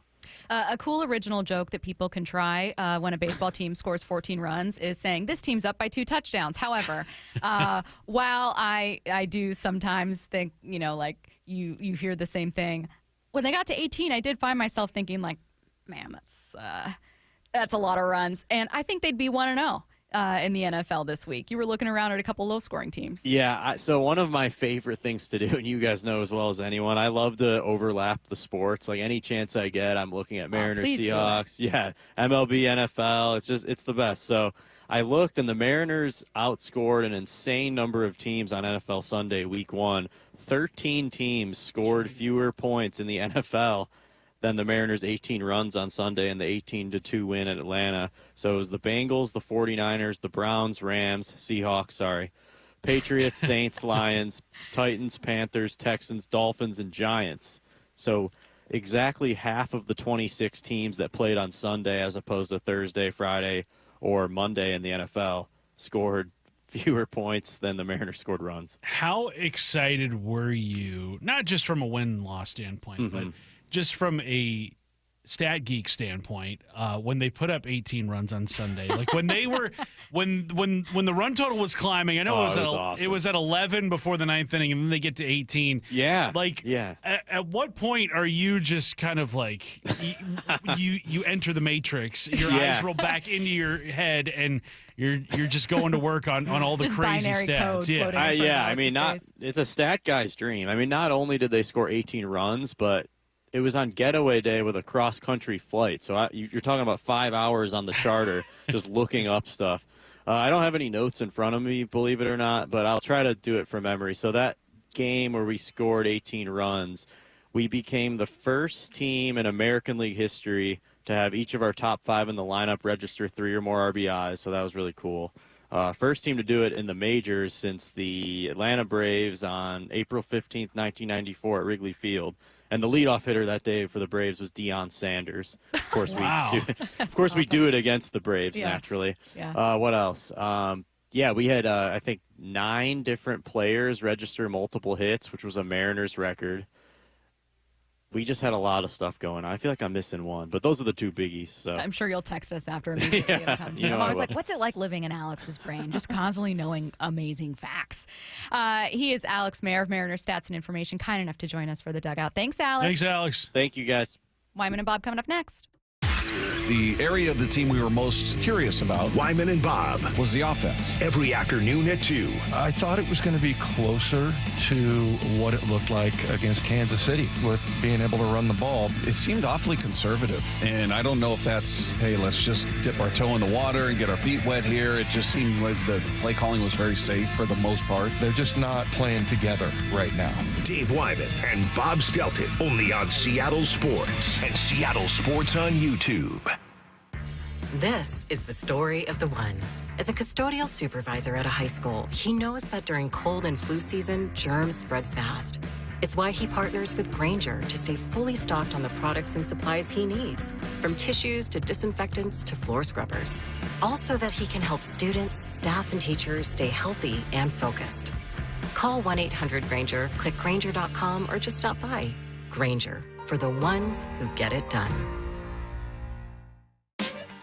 University of Maryland Global Campus offers more than 55 flexible online certificates that provide short-term credentials and real-world skills you can use immediately. With a range of affordable undergraduate and graduate certificates in high-demand fields like business, AI, cybersecurity, data analytics, and healthcare, you can earn credentials quickly to help advance your career. Learn more at umgc.edu. That's umgc.edu. Certified to operate in Virginia by Chev.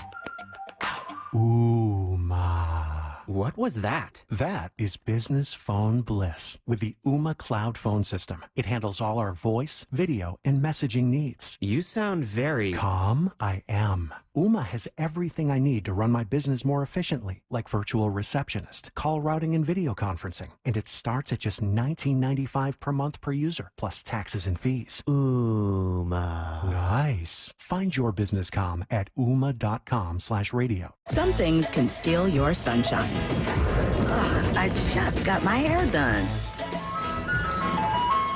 Sorry, the cooler's broken. Anyone see my flip-flops? Anyone? But COVID-19 can steal a lot more. I just took a COVID test. Ugh. Prescription medications for COVID exist. If you test positive this summer, ask your doctor if they're right for you. Visit PfizerForAll.com/COVID-19 to learn more. Sponsored by Pfizer. We meet by accident, fixing every last bit, accurate auto body.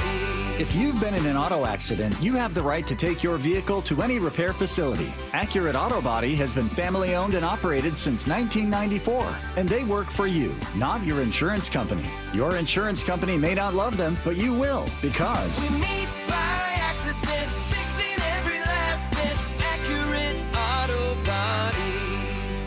You're losing your hair and you simply need a solution that works. You want the best. Modern technology, top-rated physicians, something that's guaranteed to work. Guys, you need world-class Dr. Perungo and his team at Advanced Hair. Advanced Hair has completely redefined hair restoration. From the experience itself to their unmatched results. Receding hairline, bald spot, thinning hair, maybe all three like I had. Get your hair back with Advanced Hair's simple one-day treatment that begins to regrow your own natural hair the very next day. Advanced Hair has changed tens of thousands of lives, including mine. And get this, Advanced Hair is once again the winner of the 425 Business of the Year. For your free consultation, call 425-449-8185. Right now, you'll get $250 off and 250 free hair grafts. Refine your hairline with the team that redefined hair restoration. That's 425-449-8185. Or for the before and afters, visit advancedhair.com. Let's go! This is Seattle Sports. Streaming through the Seattle Sports app. KIRO AM Seattle. KIRO FM HD2 Tacoma. Home of the Seahawks, Mariners, and everything Seattle sports. Seattle Sports Snapshot. Mariners come away with a big win in their series with the Cardinals. The opener, they look to repeat that and win the series tonight when they send George Kirby to the hill. He's looking for a bounce back from his previous start, so hopefully we see that at home tonight. Again, 5:30 pregame, 6:40 first pitch right here, Seattle Sports on 710. Meanwhile, NFL news, Eagles star Jalen Carter will not miss any future games after spitting on Cowboys quarterback Dak Prescott. The NFL announced today that since Carter was ejected from the season opener without participating in a single play, the league will consider the second-year defensive tackle to have already served a one-game suspension.